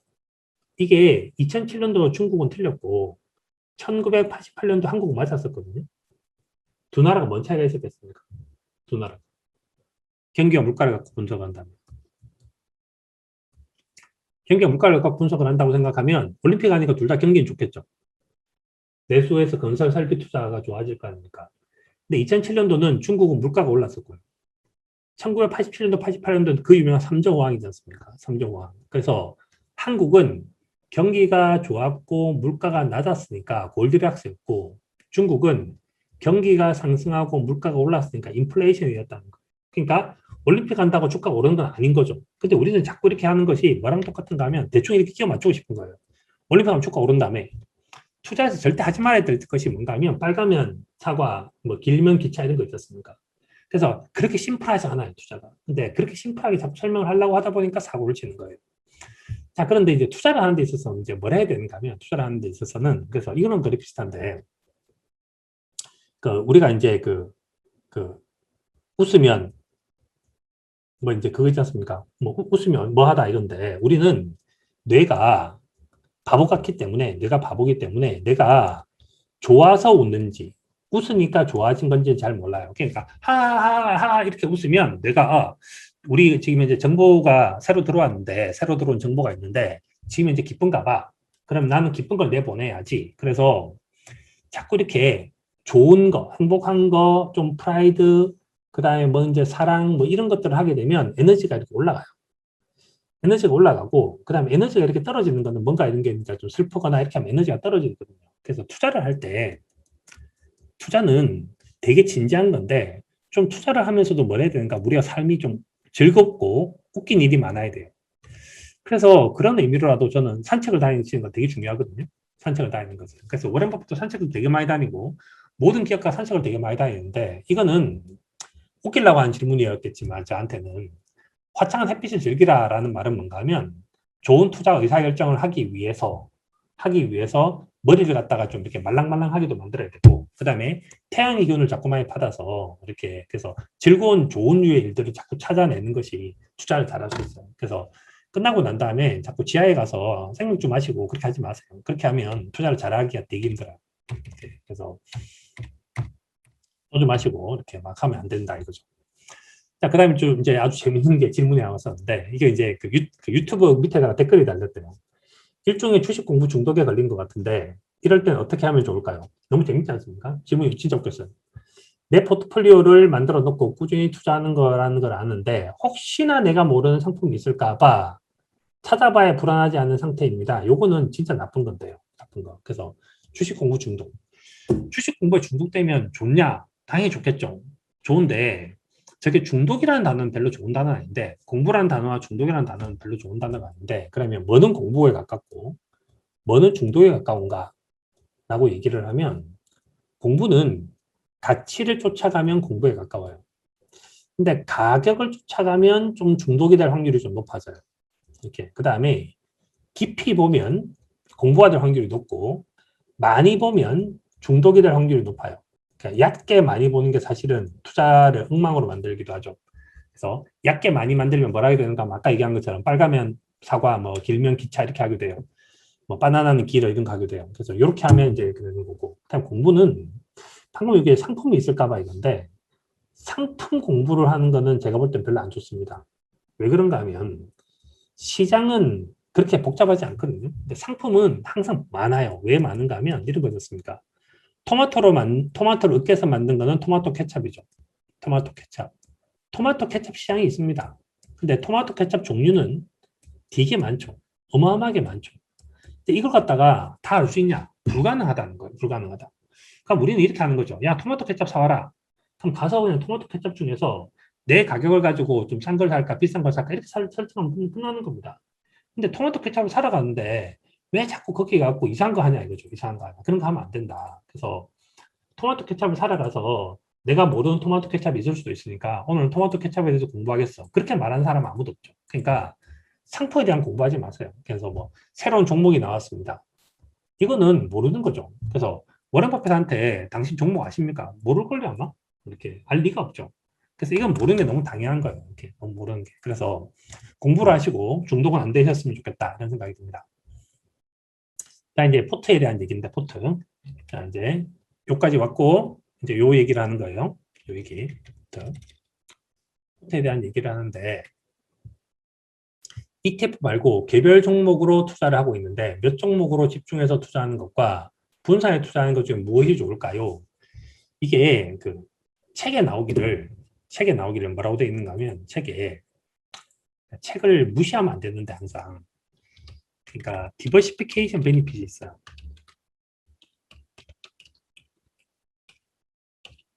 디버시피케이션 베니핏. 디버시피케이션 베니핏을 이렇게 이제 분해를 해봤거든요. 분해를 해봤는데 이게 보면 토탈 포트폴리오가 있고 10개가 있고 20개가 있고 30개가 있죠. 얘를 가지고 여러 가지 이제 실적 분석을 해본 거예요. 실적 분석을 해봤는데 대부분 30은 돼줘야 돼요. 그러니까 우리 입장에서는 30개에서 50개 정도쯤 투자를 하게 되면 위험 대비 수익을 올릴 수 있고 위험 대비 수익을 올릴 수 있는 가장 쉬운 방법이 분산 투자라는 거예요. 분산 투자. 그래서 분산 투자를 하는 것이 가장 위험 대비 수익을 하는 쉬운 방법이라서 그걸 하는 건데 자 그런데 원래는 이렇게 들고 있었는데 몇 개 종목을 압축해서 현재는 이제 한 손을 꼽을 정도의 종목을 나와 이걸 다시 늘려야 하나 유지해야 하나 싶어요. 그러니까 이게 저는 어차피 가진 돈이 없어서 3개 내지 5개로 쇼부를 보려고 합니다. 그러면 죽을 확률이 이제 아주 높아지는 거죠. 죽을 확률이, 망할 확률이 아주 높아지는 거죠. 그래서 그렇게 안 하셨으면 좋겠고 그럼 도대체 30개에서 50개를 도대체 어떻게 삽니까? 라고 얘기를 하면 그 제가 하는 방법이 이렇게 하는데 코어가 있고 새틀라이트가 있다. 그럼 이제 하실 때 뭘 하면 되는가? 여기 SPY 사시고요. SPY 요를 한 60%쯤 사고 여기 종목을 한 5개 정도쯤 되는 종목을 한 40%쯤 사보세요. 이렇게 사게 되면 제가 볼 때 꽤 괜찮은 분산 투자가 돼요. 그러니까 분산 투자를 종목으로 하기는 힘드니까 이렇게 분산 투자를 한다고 생각하면 분산이 되게 쉬워진다. 분산이. 그래서 제가 추천한 건 이겁니다. 추천하는 건. 제가 이거는 뭐죠? 레버 카운터 같은 거 운용하는 사람들한테도 이 얘기를 되게 많이 했어요. 그 다음 목표 수익률은 10년 후 5배, 꿈은 크게입니다. 하지 마세요. 이런 거. 그러니까 이거는 정말 나쁜 짓이에요. 정말 나쁜 짓인 게 10년 후 5배를 목표로 해버리기 시작을 하면 둘 중에 하나인데 실패할 확률이 굉장히 높고 만약에 성공한다 하더라도 투자를 계속적으로 규모를 키우게 되기 힘들어요. 그러니까 뭐가 돼야 된다고 제가 계속 말씀드리는가 하면 투자는 수익률도 수익도 다 같이 커야 돼요. 의미 있는 돈을 벌어야 돼요. 의미 있는 돈을. 그러니까 1억 갖고 5억 만드는 게 중요한 것이 아니라 10억 갖고 20억을 만들고 100억 갖고 120억을 만드는 게 훨씬 더 중요하거든요. 그래서 투자는 이 두 가지를 동시에 만들어야 되는데 내가 지금 이제 뭐 얼마 갖고 5배 만들었습니다. 이렇게 하는 것들은 꿈은 크게가 아니라 하여튼 저런 거 하지 마세요. 저런 거 하면 그러니까 투자 오래 못해요. 그러니까 투자는 저렇게 하루하루 금방 하고 끝낼 일이 아닙니다. 그러니까 이거 아주 오랫동안 70, 80까지 해야 되는 건데 그렇게 하시면 안 돼요. 자, 그 다음 드디어 이제 뭐가 베타가 나오는데 ETF를 할 때는 베타를 계산해 현금을 하는데 개별 종목으로 해도 똑같은 거 하는 건데 저는 투자를 하는 데 있어서 뭐가 중요한가 하면 뭔가 이제 그 측정한 수단이 필요해요. 측정 수단이 필요한데 뭘 하든지 약간 이제 과학적인 뭔가 측정 수단이 필요한데 주식은 반드시 뭐가 필요한가 하면 포트폴리오에 베타가 필요해요. 얘를 알면 투자가 되게 쉬워요. 그 다음에 뭐가 있는가 하면 관리되고 통제가 돼요. 통제가 되는데 예를 들어서 베타 포트폴리오를 1.4, 1.5 정도쯤으로 유지를 하면서 현금 비중을 20%를 가지고 있거든요. 제가 지금 현재 이 정도쯤 1.45 정도쯤 되는데 그렇게 해서 저 현금을 저렇게 20%를 맞추고 있거든요. 근데 대부분의 사람들 딱 보면 뭐라 그러는가 하면 현금 비중 20%입니다. 현금 비중 30%입니다. 현금 비중 80%입니다. 중요한 건 현금 비중이 아니에요. 중요한 거는 전체 포트폴리오 베타가 주가가 뜨면 내가 얼만큼 뜨는가가 내 손에서 통제가 돼야 돼요. 통제가. 그래서 2021년도 1월부터 시작해서 2021년도 6월 11일 어제까지 S&P가 얼마 올랐다. S&P가 예를 들어서 계산 쉽게 할게요. 10% 올랐다. 그럼 나는 이렇게 하면 15% 올랐겠죠. 저는 15% 올라야 되고 15% 오르면서 이제 다른 종목에서 뭘 해서 이제 수익이 실제로 예를 들어 20% 났다고 생각하면 제가 초과 수익 5%좀 낸 거겠죠. 이렇게 종목 같은 거 골라서 이렇게 해야지 관리되고 통제가 되는 거예요. 관리되고 통제. 만약에 예를 들어서 전체 시장이 10%가 되는데 제 포트폴리오가 1.5예요. 근데 제 수익률이 예를 들어서 10%예요. 그럼 나는 알파가 마이너스 온 거죠. 내가 뭔가 종목을 잘 못 고르는 거죠. 뭔가 문제가 있는 거죠. 근데 실제로 저는 지금 이제 수익률이 이거보다 훨씬 높거든요. 한 30 정도쯤 됐는데. 그러니까 요거보다 더 높죠. 그래서 뭐뭐 하면 요 알파가 플러스죠. 그래서 그 상태로 계속 만들고 있는데, 그래서 뭘 해야 되는가 하면 항상 관리하고 통제를 할 때 포트폴리오 베타가 얼마인지, 그 다음에 현재 내가 갖고 있는 현금이 얼마인지가 다 관리가 돼야 돼요. 이게 관리가 안 되면 힘들어져요. 이렇게. 그래서 저게 의미 있는 관리가 돼야 된다. 여기까지만 말씀드릴게요. 자, 현재 오르는 시장이고, 요게 엄청나게 지금 말들이 많더라고요. 엄청나게 말들이 많았어요. 자, 현재 오르는 시장이고, 오르는 시장이고, 질문이 별로 좋지는 않은데, 오르는 시장이라기보다는 현재 그냥 그 모멘텀이 좋은 상태죠. 그러니까 가격이 오른다라는 느낌보다는 가치가 상승하고 있다는 느낌이 좀 좋아서 그래요. 예전에 제가 현금 비중 높이라고 해서 그때 높이고 떨어질 기회만 기다리고 있는데 어떻게 해야 될까요? 그래서 제가 이걸 보고 난 다음에, 그래서 이게 그러니까 뭐가 있는가 하면 사람들은 이제 항상 자기가 듣고 싶은 것만 듣나 봐요. 그래서 제가 현금 비중을 높이라고 했지, 그러니까 제가 이제 2020년 3월 이때는 제가 베타를 갖다가 포트폴리오 베타를 3 넘게 잡고 있었거든요. 이렇게 잡고 있었고, 어떻게 하다가 포트폴리오 베타를 갖다가 이제 1.6 수준으로 만들었고, 최근에 뭐뭐 해서 이제 다시 이제 1.45 정도 수준까지 떨어뜨리고 계속 관리하고 있는데, 제가 예를 하면서 이때 이제 현금 비중이 얼마 있어야 되고 이렇게 얘기한 적이 있죠. 근데 현금 비중을 높이라고 해서 제가 팔라고 얘기한 적은 한 번도 없었을 거예요, 아마도. 이렇게 지금까지. 이렇게. 그래서 이렇게 하는 게 아니고, 이렇게 하는 거 아니다. 그 다음에 현금 없이 100% 투자하는 게 정상적인 상황에서는 해서는 안 되는 투자다. 이것도 이런 말도 안 써요. 그러니까 100% 투자를 하긴 하는데 이렇게 되는 거죠. 원래 펀드를 운용하는 사람은 주식 투자를 하는 데 있어서 주식 투자를 95%밖에 못해요. 왜? 언제 갑자기 고객이 나타날지 모르니까 현재 현금을 5% 정도 들고 있어야 돼요. 그러니까 전체 그 주식을 100% 투자를 하고 있는 인덱스보다 훨씬 더 언더퍼폼하게 되는 경우가 되게 많은 거예요. 이렇게 이게 올라가니까.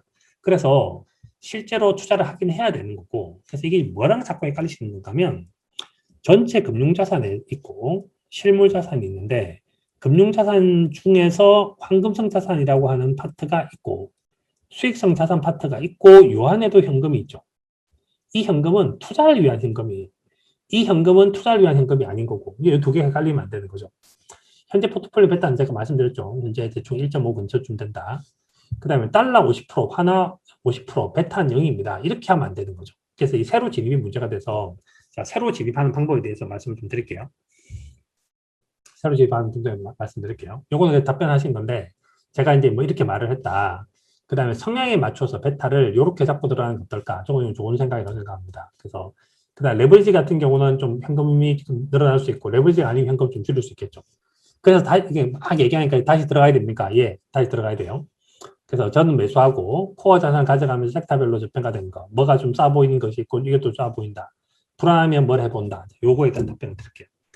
답변을 드리는데, 이거는 제가 이제 그 다른 분도 저 질문을 하셔서, 포트폴리오의 제일 첫 번째 진입이 있고, 포트폴리오 리밸런싱이 있고, 포트폴리오의 업그레이딩이 있어요. 진입한다는 말은 어떠신가 하면, 이거는 노트북 산다. 노트북 산다. 리밸런싱 뭔가 하면 노트북 바꾼다. 이거랑 비슷하고, 노트북 바꾼다? 요거는 더 좋은 노트북으로 바꾼다. 이거겠죠. 더 좋은 노트북으로 바꾼다. 더 좋은 노트북을 바꾼데 지금 저는 포트폴리오 업그레이딩에 엉망이 됐습니다. 리밸런싱 뭔가 하면 그 이제 부품을 바꾼다겠죠. 부품을 추가 매수한다. 이런 식으로 되겠죠. 자, 그러면 일을 하는데 진입을 한다는 말은 뭔가 하면 제일 쉬운 건 뭔가 하면 계절이 바뀌는 겁니다. 이게 가장 이제 이유가 되죠. 가치 측면에서. 계절이 바뀌었으니까 포트폴리오 싹 바꿀게요. 이건 진짜 쉬워요. 진짜 쉬워요. 그리고 이걸 놓치지 말아야 돼요. 이거 웬만하면 이걸 놓치지 말아야 돼요. 항상 계절이 바뀌는 그 순간이 되게 중요한 포인트라서 이거는 놓치면 안 됩니다. 그래서 제가 2020년도 1월달, 2월달에 채권을 주식으로 싹 바꾸자마자 갑자기 코로나 터진 바람 되게 고통스럽긴 했었는데, 그때 저랑 같이 했던 사람도 좀 고통스럽긴 했었는데, 이 같은 요건 제일 쉬운 거예요. 제일 쉬운 거.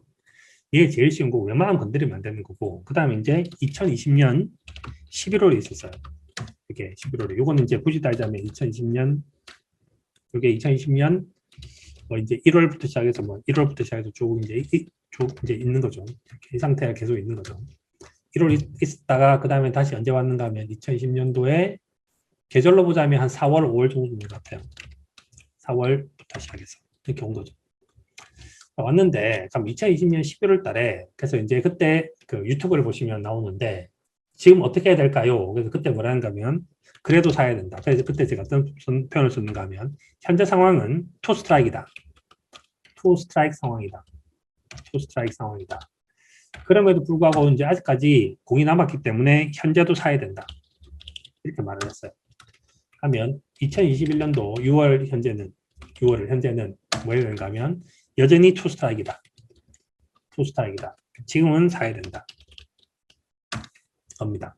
자, 그러면 얘를 살 때 도대체 어떻게 사야 되냐? 사는 입장에서 얘기를 한다면 당연히 이제 코어, 세틀라이트 이렇게 사겠죠? 가르쳐준 대로 여러 번 설명한 것처럼 이렇게 사겠죠?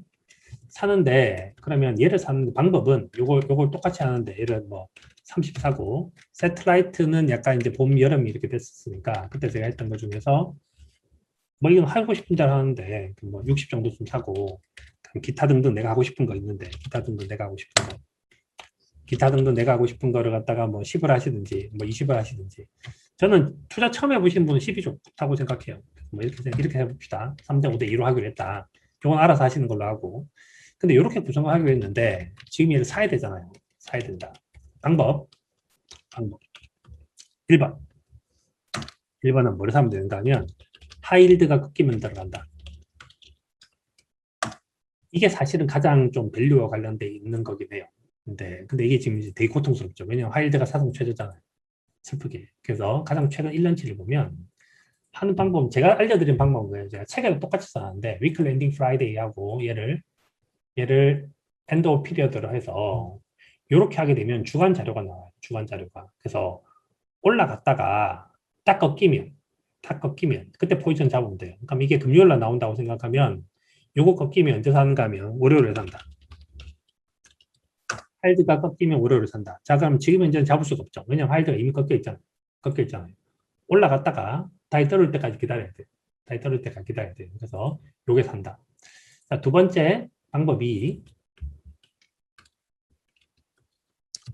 얘는 정하는데 3번 혹은 4번으로 나눈다. 그래서 뭐라는가 하면 적립식으로 들어간다.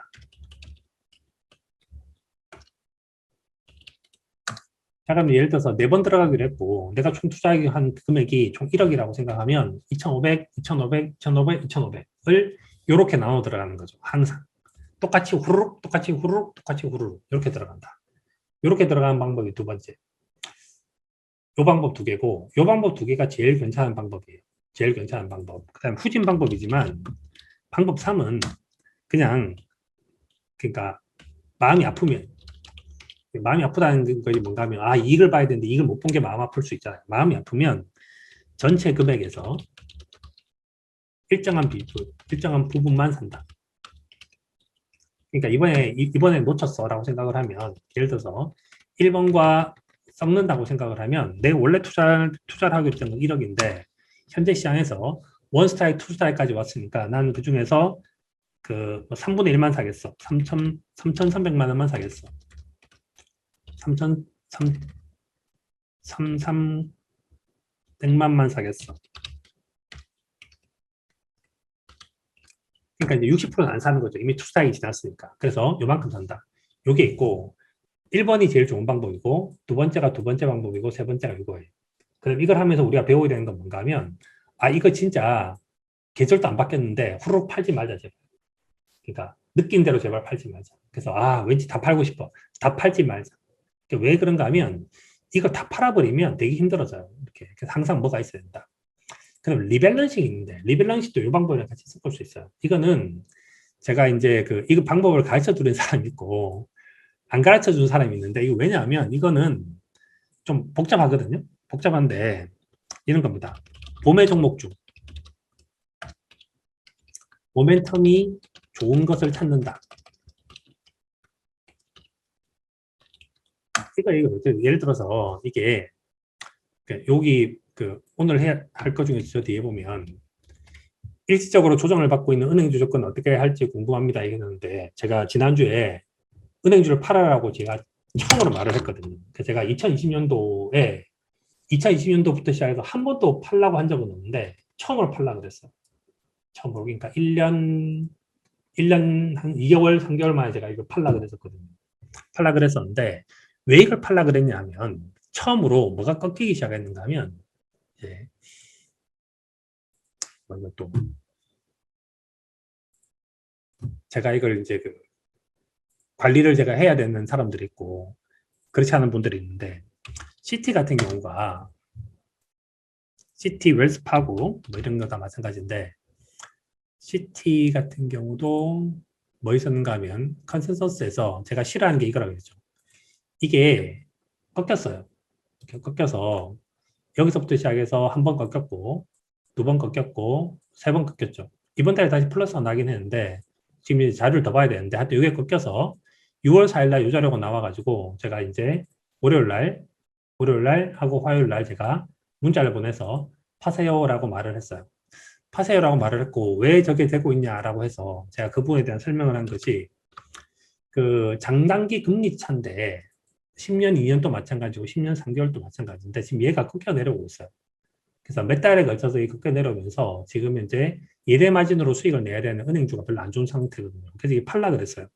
자, 그러면 방금 얘기한 것 중에서 범위 종목 중 모멘텀이 좋은 걸 산다. 그럼 당연히 똑같은 말을 할 수 있겠죠. 범위 종목 중 모멘텀이 나쁜 것은 판다 할 수 있잖아요. 이건 뭐가 있는가 하면 이거는 리밸런싱이에요. 리밸런싱. 그러면 거기 보면 이미 소비재는 괜찮다. XLY라고 하는데 이게 이제 아마존 같은 게 들어와 있는. 아마존 같은 걸 사도 되고 얘를 사도 된다. 그 다음에 XHB 요거 이제 홈빌더 관련된 건데 요건 괜찮다. 그 다음에 이제 좋지도 않고 나쁘지도 않은 그러니까 좋지도 않고 나쁘지도 않은 것들에 뭐가 있는가 하면 TCL 있고 그러니까 XLK인가요? XLK일 거예요. 이게 이제 기술주. 여기 이제 금융주죠. 금융주가 XLK인데 이게 XLT구나. 이 못 외운다니까요. 이거 외우는 게 좀 신기하긴 한데, 그러니까 요거는 이제 판다. 그래서 금융주는 판다. 이게 리밸런싱이에요. 리밸런싱. 업그레이딩은 뭐가 있는가 하면, 야, 세상에 이런 일이.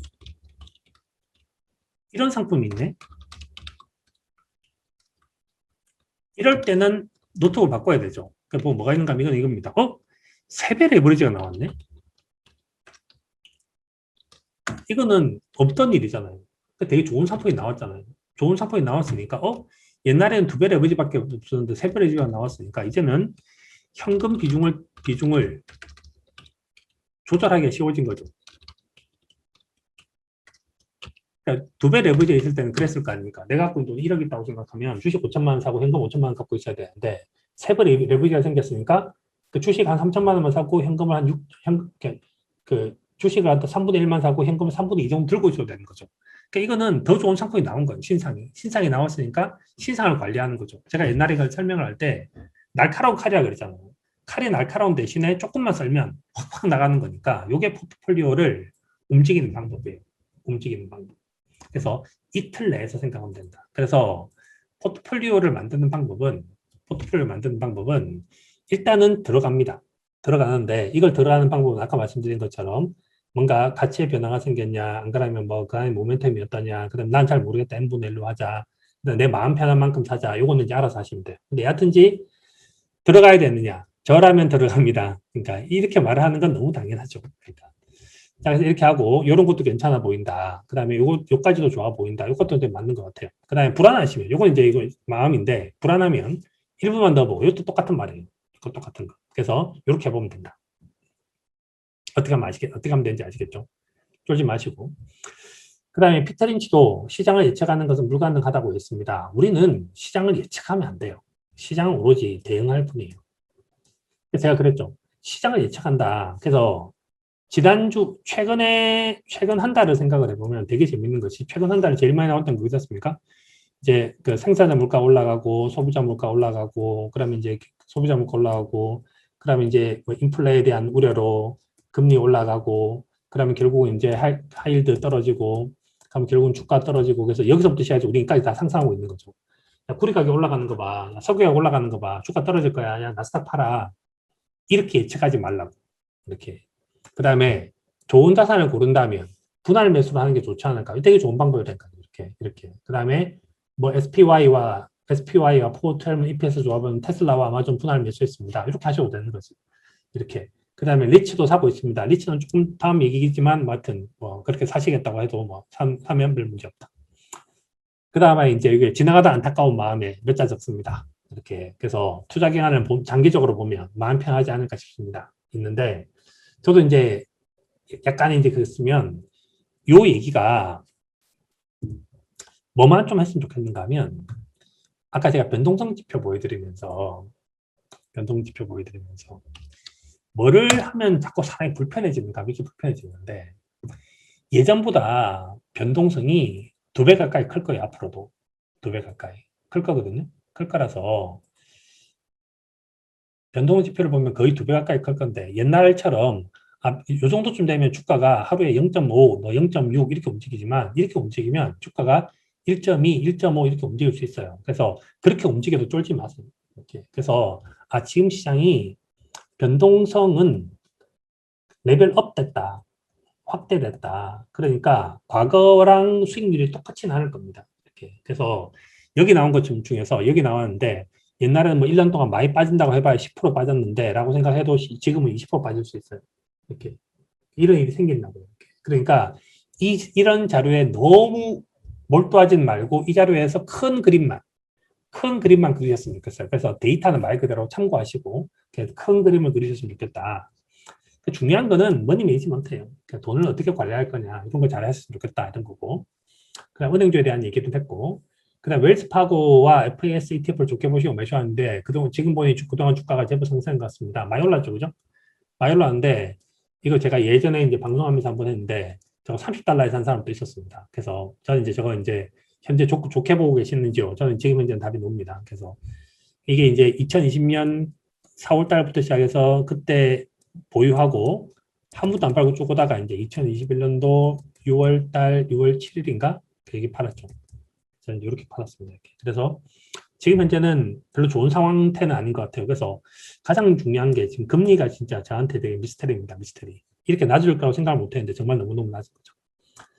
그 다음에 발표된 물가에 대한 얘기도 있는데 이거 뭐 이렇게 설명하자면 설명 다 할 수 있는데 이거 지금 이제 이거 텔레그램에 글 썼는데 경기가 있고 물가가 있고 금리가 있었는데 이걸 본 이유는 얘가 얘를 결정했기 때문이거든요.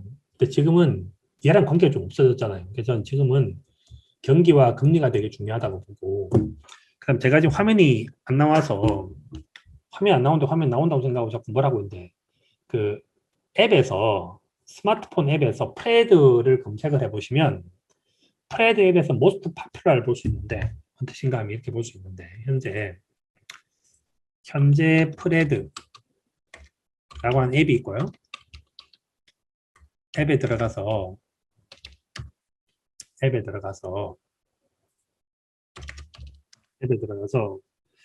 뭘 보면 되는가 하면 프레드라고 하는 앱을 까시고 그 선 3개가 있고요. 선 3개 있고 거기에 most popular가 있어요. most popular가 있는데 현재 1등이 뭔가 하면 BEI 지수예요. BEI 지수.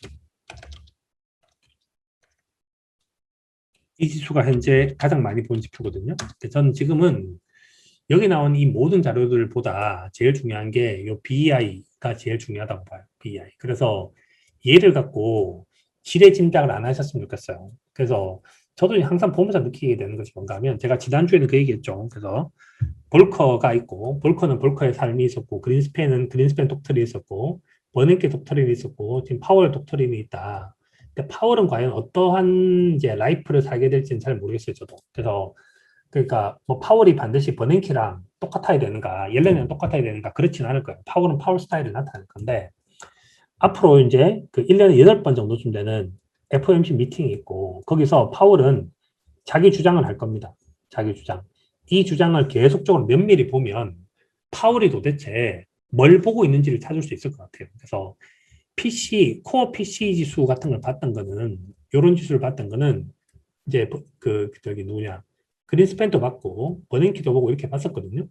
근데 좀 지나서 파월은 요거 갖다가 이게 다 에버리지라는 놀라운 단어를 썼지 않습니까? 그래서 새로운 단어를 볼 거기 때문에 너무 신경 쓸 필요는 없다. 그럼 그때 이게 뭐 지난주인가 뭐 이런 얘기를 했던 건 뭐가 있는가 하면, 그땐 그거죠. 그냥 물가가 뭐 4.2, 뭐 물가가 뭐 4.7, 뭐 물가가 5.0 이렇게 해서 공포에 질려 계시니까 얘를 한번 구별해보자라는 뜻으로 제가 말씀을 드린 거기도 한데, 그래서 그 뭐 수요 요인, 공급 요인보다 지금 현재는 아주 장기적으로 시장이 기대하고 있는 물가를 보는 것이 더 중요하지 않을까 이겁니다. 그래서 제가 그때 그 얘기했죠. 리액션이 되게 중요하다고. 이거 봐야 된다고. 그래서 이렇게 보시면 될 것 같아요. 자, 그 다음에 이제 마지막인데, 그 로스 컴퍼니 주택 개선 관련 회사이고 퍼밴드 어쩌고저쩌고 좋아 보이는데 뭐 자본 총계가 마이너스 나옵니다. 신기한 일이 발생했습니다. 이건데 요거는 요거예요. 이 회사를 보니까, 이 회사 보니까 뭐 전 잘 몰랐던 회사인데 보니까 처음에 이거 보시는 분은 좀 놀랄 수도 있을 것 같아요. 쭉 하면 희한하게 이게 이렇게 꺾여 내려오고 있죠. 이건 우상향하는데 이 꺾여 내려오니까 되게 신기한 모습을 보이는데, 이게 보면 EPS가 계속적으로 이렇게 좀 커져갑니다. 이렇게 연간을 보면 EPS가 이렇게 커져가고 있죠. 이렇게 여기서부터 보면 이렇게 커져가고 있는데, 신기하게 얘는 이렇게 마이너스를 보이고 있죠. 이렇게. 이게 이제 왜 이런 일이 발생하냐 이건데, 그러니까 일반적인 상황은 주식수가 하나다. 주식수가 하나다라고 생각하면 여기 100원 있고 여기 100원 있고 여기 200원이 있는데 1년 동안 20원 벌었다. 그럼 내년도에는 이게 120 이렇게 되겠죠. 그러면 여기는 BPS가 100원이 되고 EPS가 20원이 되고 BPS 넥스트는 BPS 0 더하기 EPS 1 해가지고 120이 돼야 돼요. 근데 얘는 올라가고 있는데 어떻게 얘가 떨어지냐. 그거는 뭐가 있는가 하면 자사주를 사서 했다 이건데, 맥도날드하고 똑같은 건데 맥도날드 보면 이기가 쉬워져요. 맥도날드. 자, 이 회사 오래된 회사예요. 79년도 만들어진 회사죠. 굉장히 역사와 전통을 자랑하는 회사인데, 맥도날드를 보면 맥도날드도 어마어마한 역사를 자랑하는 회사죠. 어마어마한 역사를 자랑하는 회사인데, 맥도날드는 어떤 사업을 하는 회사냐면, 맥도날드는요 햄버거 파는 회사가 아니에요. 햄버거 파는 회사가 아니고, 이거 영화에도 나오는데 You are not in hamburger business 이런 얘기 하거든요. 당신 햄버거 비즈니스 하는 거 아니야. 그럼 뭔데? 당신은 부동산 비즈니스야. 이렇게 얘기해요. 그래서 맥도날드가 갖고 있는 전 세계의 어마어마한 부동산들을 갖고 있죠. 그 부동산 가치가 올랐어요. 자, 그러면 맥도날드 입장에 재무제표를 만들어 봅시다. 맥도날드가 커런트 에셋이 100원 갖고 있어요. 근데 픽스드 에셋은 뉴욕에 있는 쭉 땅들 있겠죠. 땅들 있겠죠. 그럼 이게 한 10만 정도 좀 되겠죠. 이렇게 있을 거잖아요. 이렇게 있는데 얘는 전부 다 역사적 원가로 잡혀 있겠죠. 역사적 원가 잡혀 있는 거 66년도 땅값, 67년도 땅값, 68년도 땅값 잡혀 있을 거 아닙니까? 지금 2020년도잖아요. 그럼 이 땅값 지금 10만 원이겠습니까? 10만 원 아니지. 땅값 얼마쯤 하겠습니까? 100만 원, 1000만 원 좀 할 거잖아요. 100만 원, 1000만 원 좀 할 건데, 그러니까 지금 얘는 살려놓고 얘만 없애버리는 거예요. 자사주사도 소각시켜버리면. 그러니까 얘가 없어지면 이게 어떻게 되겠습니까? 실제로 이게 없어지니까 이게 떨어질 수 있는 거죠. 그래서 현재 맥도날드는 뭐라 했는가 하면, 실물 자산은 역사적 원가로 잡아놓고 금융 자산은 지금 시가 평가를 하다 보니까, 그래서 PBR 밴드가 마이너스가 될 수 있어요. 그래서 자사주 사서 금융 자산을 소각시켜 버린 거죠. 그래서 제가 왜 지금 이제 이 얘기를 집어넣냐, 신경 쓸 필요 없다 이건데, 이 케이스가 어떤 케이스와 똑같은가 하면 이 케이스와 똑같은 건데, 자, 일단은 로스 컴퍼니 분석할 때 PBR 볼 필요 없어요. 그냥 이건 이렇게 분석하시면 돼요. 이렇게 분석을 하면 되고, 그래서 성장률 분석을 해보시면 되고, 그 다음에 뭐 분석해 보시면 되고, 이렇게 분석하면 되는데, 요즘에 뭐를 많이 하는가 하면 캡탈 게임을 되게 많이 해요. 되게 많이 하는데, 자, 맥도날드예요. 맥도날드는 도대체 어떻게 성장을 해왔냐 이렇게 하면, 맥도날드의 성장사는 이렇게 성장을 했는데, 맥도날드의 CEO가 하는 플레이가 자꾸 바뀌는데, 맥도날드는 옛날에 뭐랬는가, 제일 중요한 게 생산입니다. 생산. 맥도날드는 완전히 표준화돼 있죠. 완전히 표준화. 완전히 표준화돼 있어서 옛날에는 못했던 것들을 갖다가 이제 그러니까 옛날에는 전부 다 비표준화돼 있었는데 피클 놓는 거, 뭐 그다음에 케첩 짜는 거. 그래서 맥도날드 제일 놀라운 거 그거였습니까? 17살 먹은 애도 맥도날드에 가면 또 이제 전 세계 동일한 수준의 햄버거를 이제 그 뭐죠? 감자를 튀겨낼 수 있는 거죠. 그래서 생산은 이 사람이 이제 효율화 시켰어요. 근데 누가 팔 건데? 누가 파는가? 레이크룩이 팔았어요. 레이크룩은 마케팅과 세일즈를 되게 잘하는 사람이에요. 근데 그 다음에 이제 CEO가 된 사람이 이 사람이고, 최근에 이 사람도 관뒀는데, 잘렸는데, 이 사람이었는데, 이 사람도 이제 뭘 했냐면, 야, 맥도날드가 생산을 더 늘릴까? 어떻게 하면 세일즈를 더 잘하는 걸 늘릴까? 이 사람은 주가를 올리는 방법으로 선택한 것이 자사주를 사서 소각을 시키는 거였어요. 그 말은 뭔 뜻인가 하면, 지금 여기를 안 건드리고, 여기를 안 건드리고, 뭔가, 그게 이런 거죠. 옛날에는 공장장이 되게 중요했다면, 그 다음에 뭐가 있는가, 명업부장이 우리 회사에 되게 중요했다면, 요즘에 회사에 제일 중요한 사람은 CFO가 되어가고 있죠. 야, 펀딩 자료와 봐봐. 야, 현재 여기서 스탁 스플릿 할까? 야, 여기서 스핀오프 할까? 야, 여기서 M&A 할까? 요즘에는 그래서 재무를 담당하는 사람들이 그 미국의 기업들에서 되게 중요한 포지션을 되게 많이 갖고 있는 것 같아요. 그러다 보니까 뭐가 많이 일어나고 있는가 하면 자사주를 사서 주가를 올리거나 기업을 분할해서 주가를 올리거나 기업을 M&A를 해서 새로운 모멘텀을 찾아내는 회사들이 되게 많이 생기고 있는 것 같습니다. 이렇게. 그러니까 그게 생겨서 현재 재무제표를 딱 봤을 때 좀 의외의 이런 상황들이 되게 앞으로 자주 나타날 것 같아요. 그러면 우리는 뭐만 보면 되냐 하면 제가 이제 말씀드리려고 하는 거는 그거는 이제 새로운 서비스를 보시면 되는 거고 여전히 이런 것들 보시면 돼요. 여전히 이런 것들 보시면 되지 않을까 이런 생각이 듭니다. 자, 그래서 오늘 제가 한 얘기는 분석할 때 이제 그 퀄리티티브하게 어떻게 할 거냐, 퀄리티티브하게 어떻게 할 거냐에 대한 얘기. EPS가 제일 중요하다. 그다음 모멘텀이 중요하다. 그다음에 something new, 신상품, 신서비스, 그다음에 새로운 경영자 뭐 이런 거 본다. 그다음에 웬만하면 이제는 숫자로 좀 이제 바꿔가자.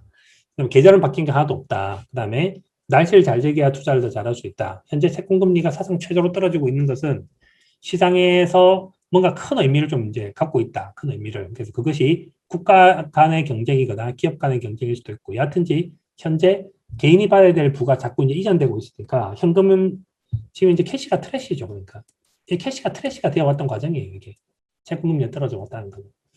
종목으로 구성한 주식 포트폴리오도 베타를 맞추면 된다. 베타를 맞춰서 안정화시켜야 된다. 이거고. 그 다음에 현재 상황태에서도 주식 포트폴리오 구축할 수 있다는 얘기했고, 그 다음에 이제 뭐 이런 정도입니다. 오늘 저는 이제 대충 가지고 질문을 카톡방에서 받을게요. 아니 뭐지? 채팅방에서 받을게요. 채팅방에서 받고 이제 오늘 정리하도록 하겠습니다.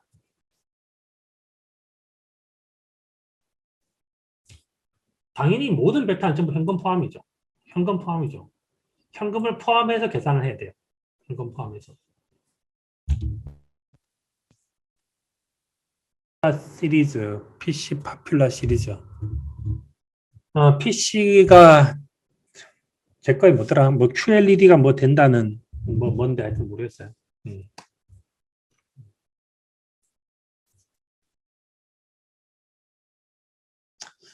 상황이 이래가지고 별로 질문이 없으신 것 같은데 그 제가 이제 이번 주부터 시작해서 다음 주까지는 뭔가 종목 분석을 할 때 종목 분석이 나름대로 약간 포맷이 좀 정해지고 그 다음에 이제 어떤 것이 뉴인가 이런 거 생각을 좀 해보시면 좋을 것 같아요.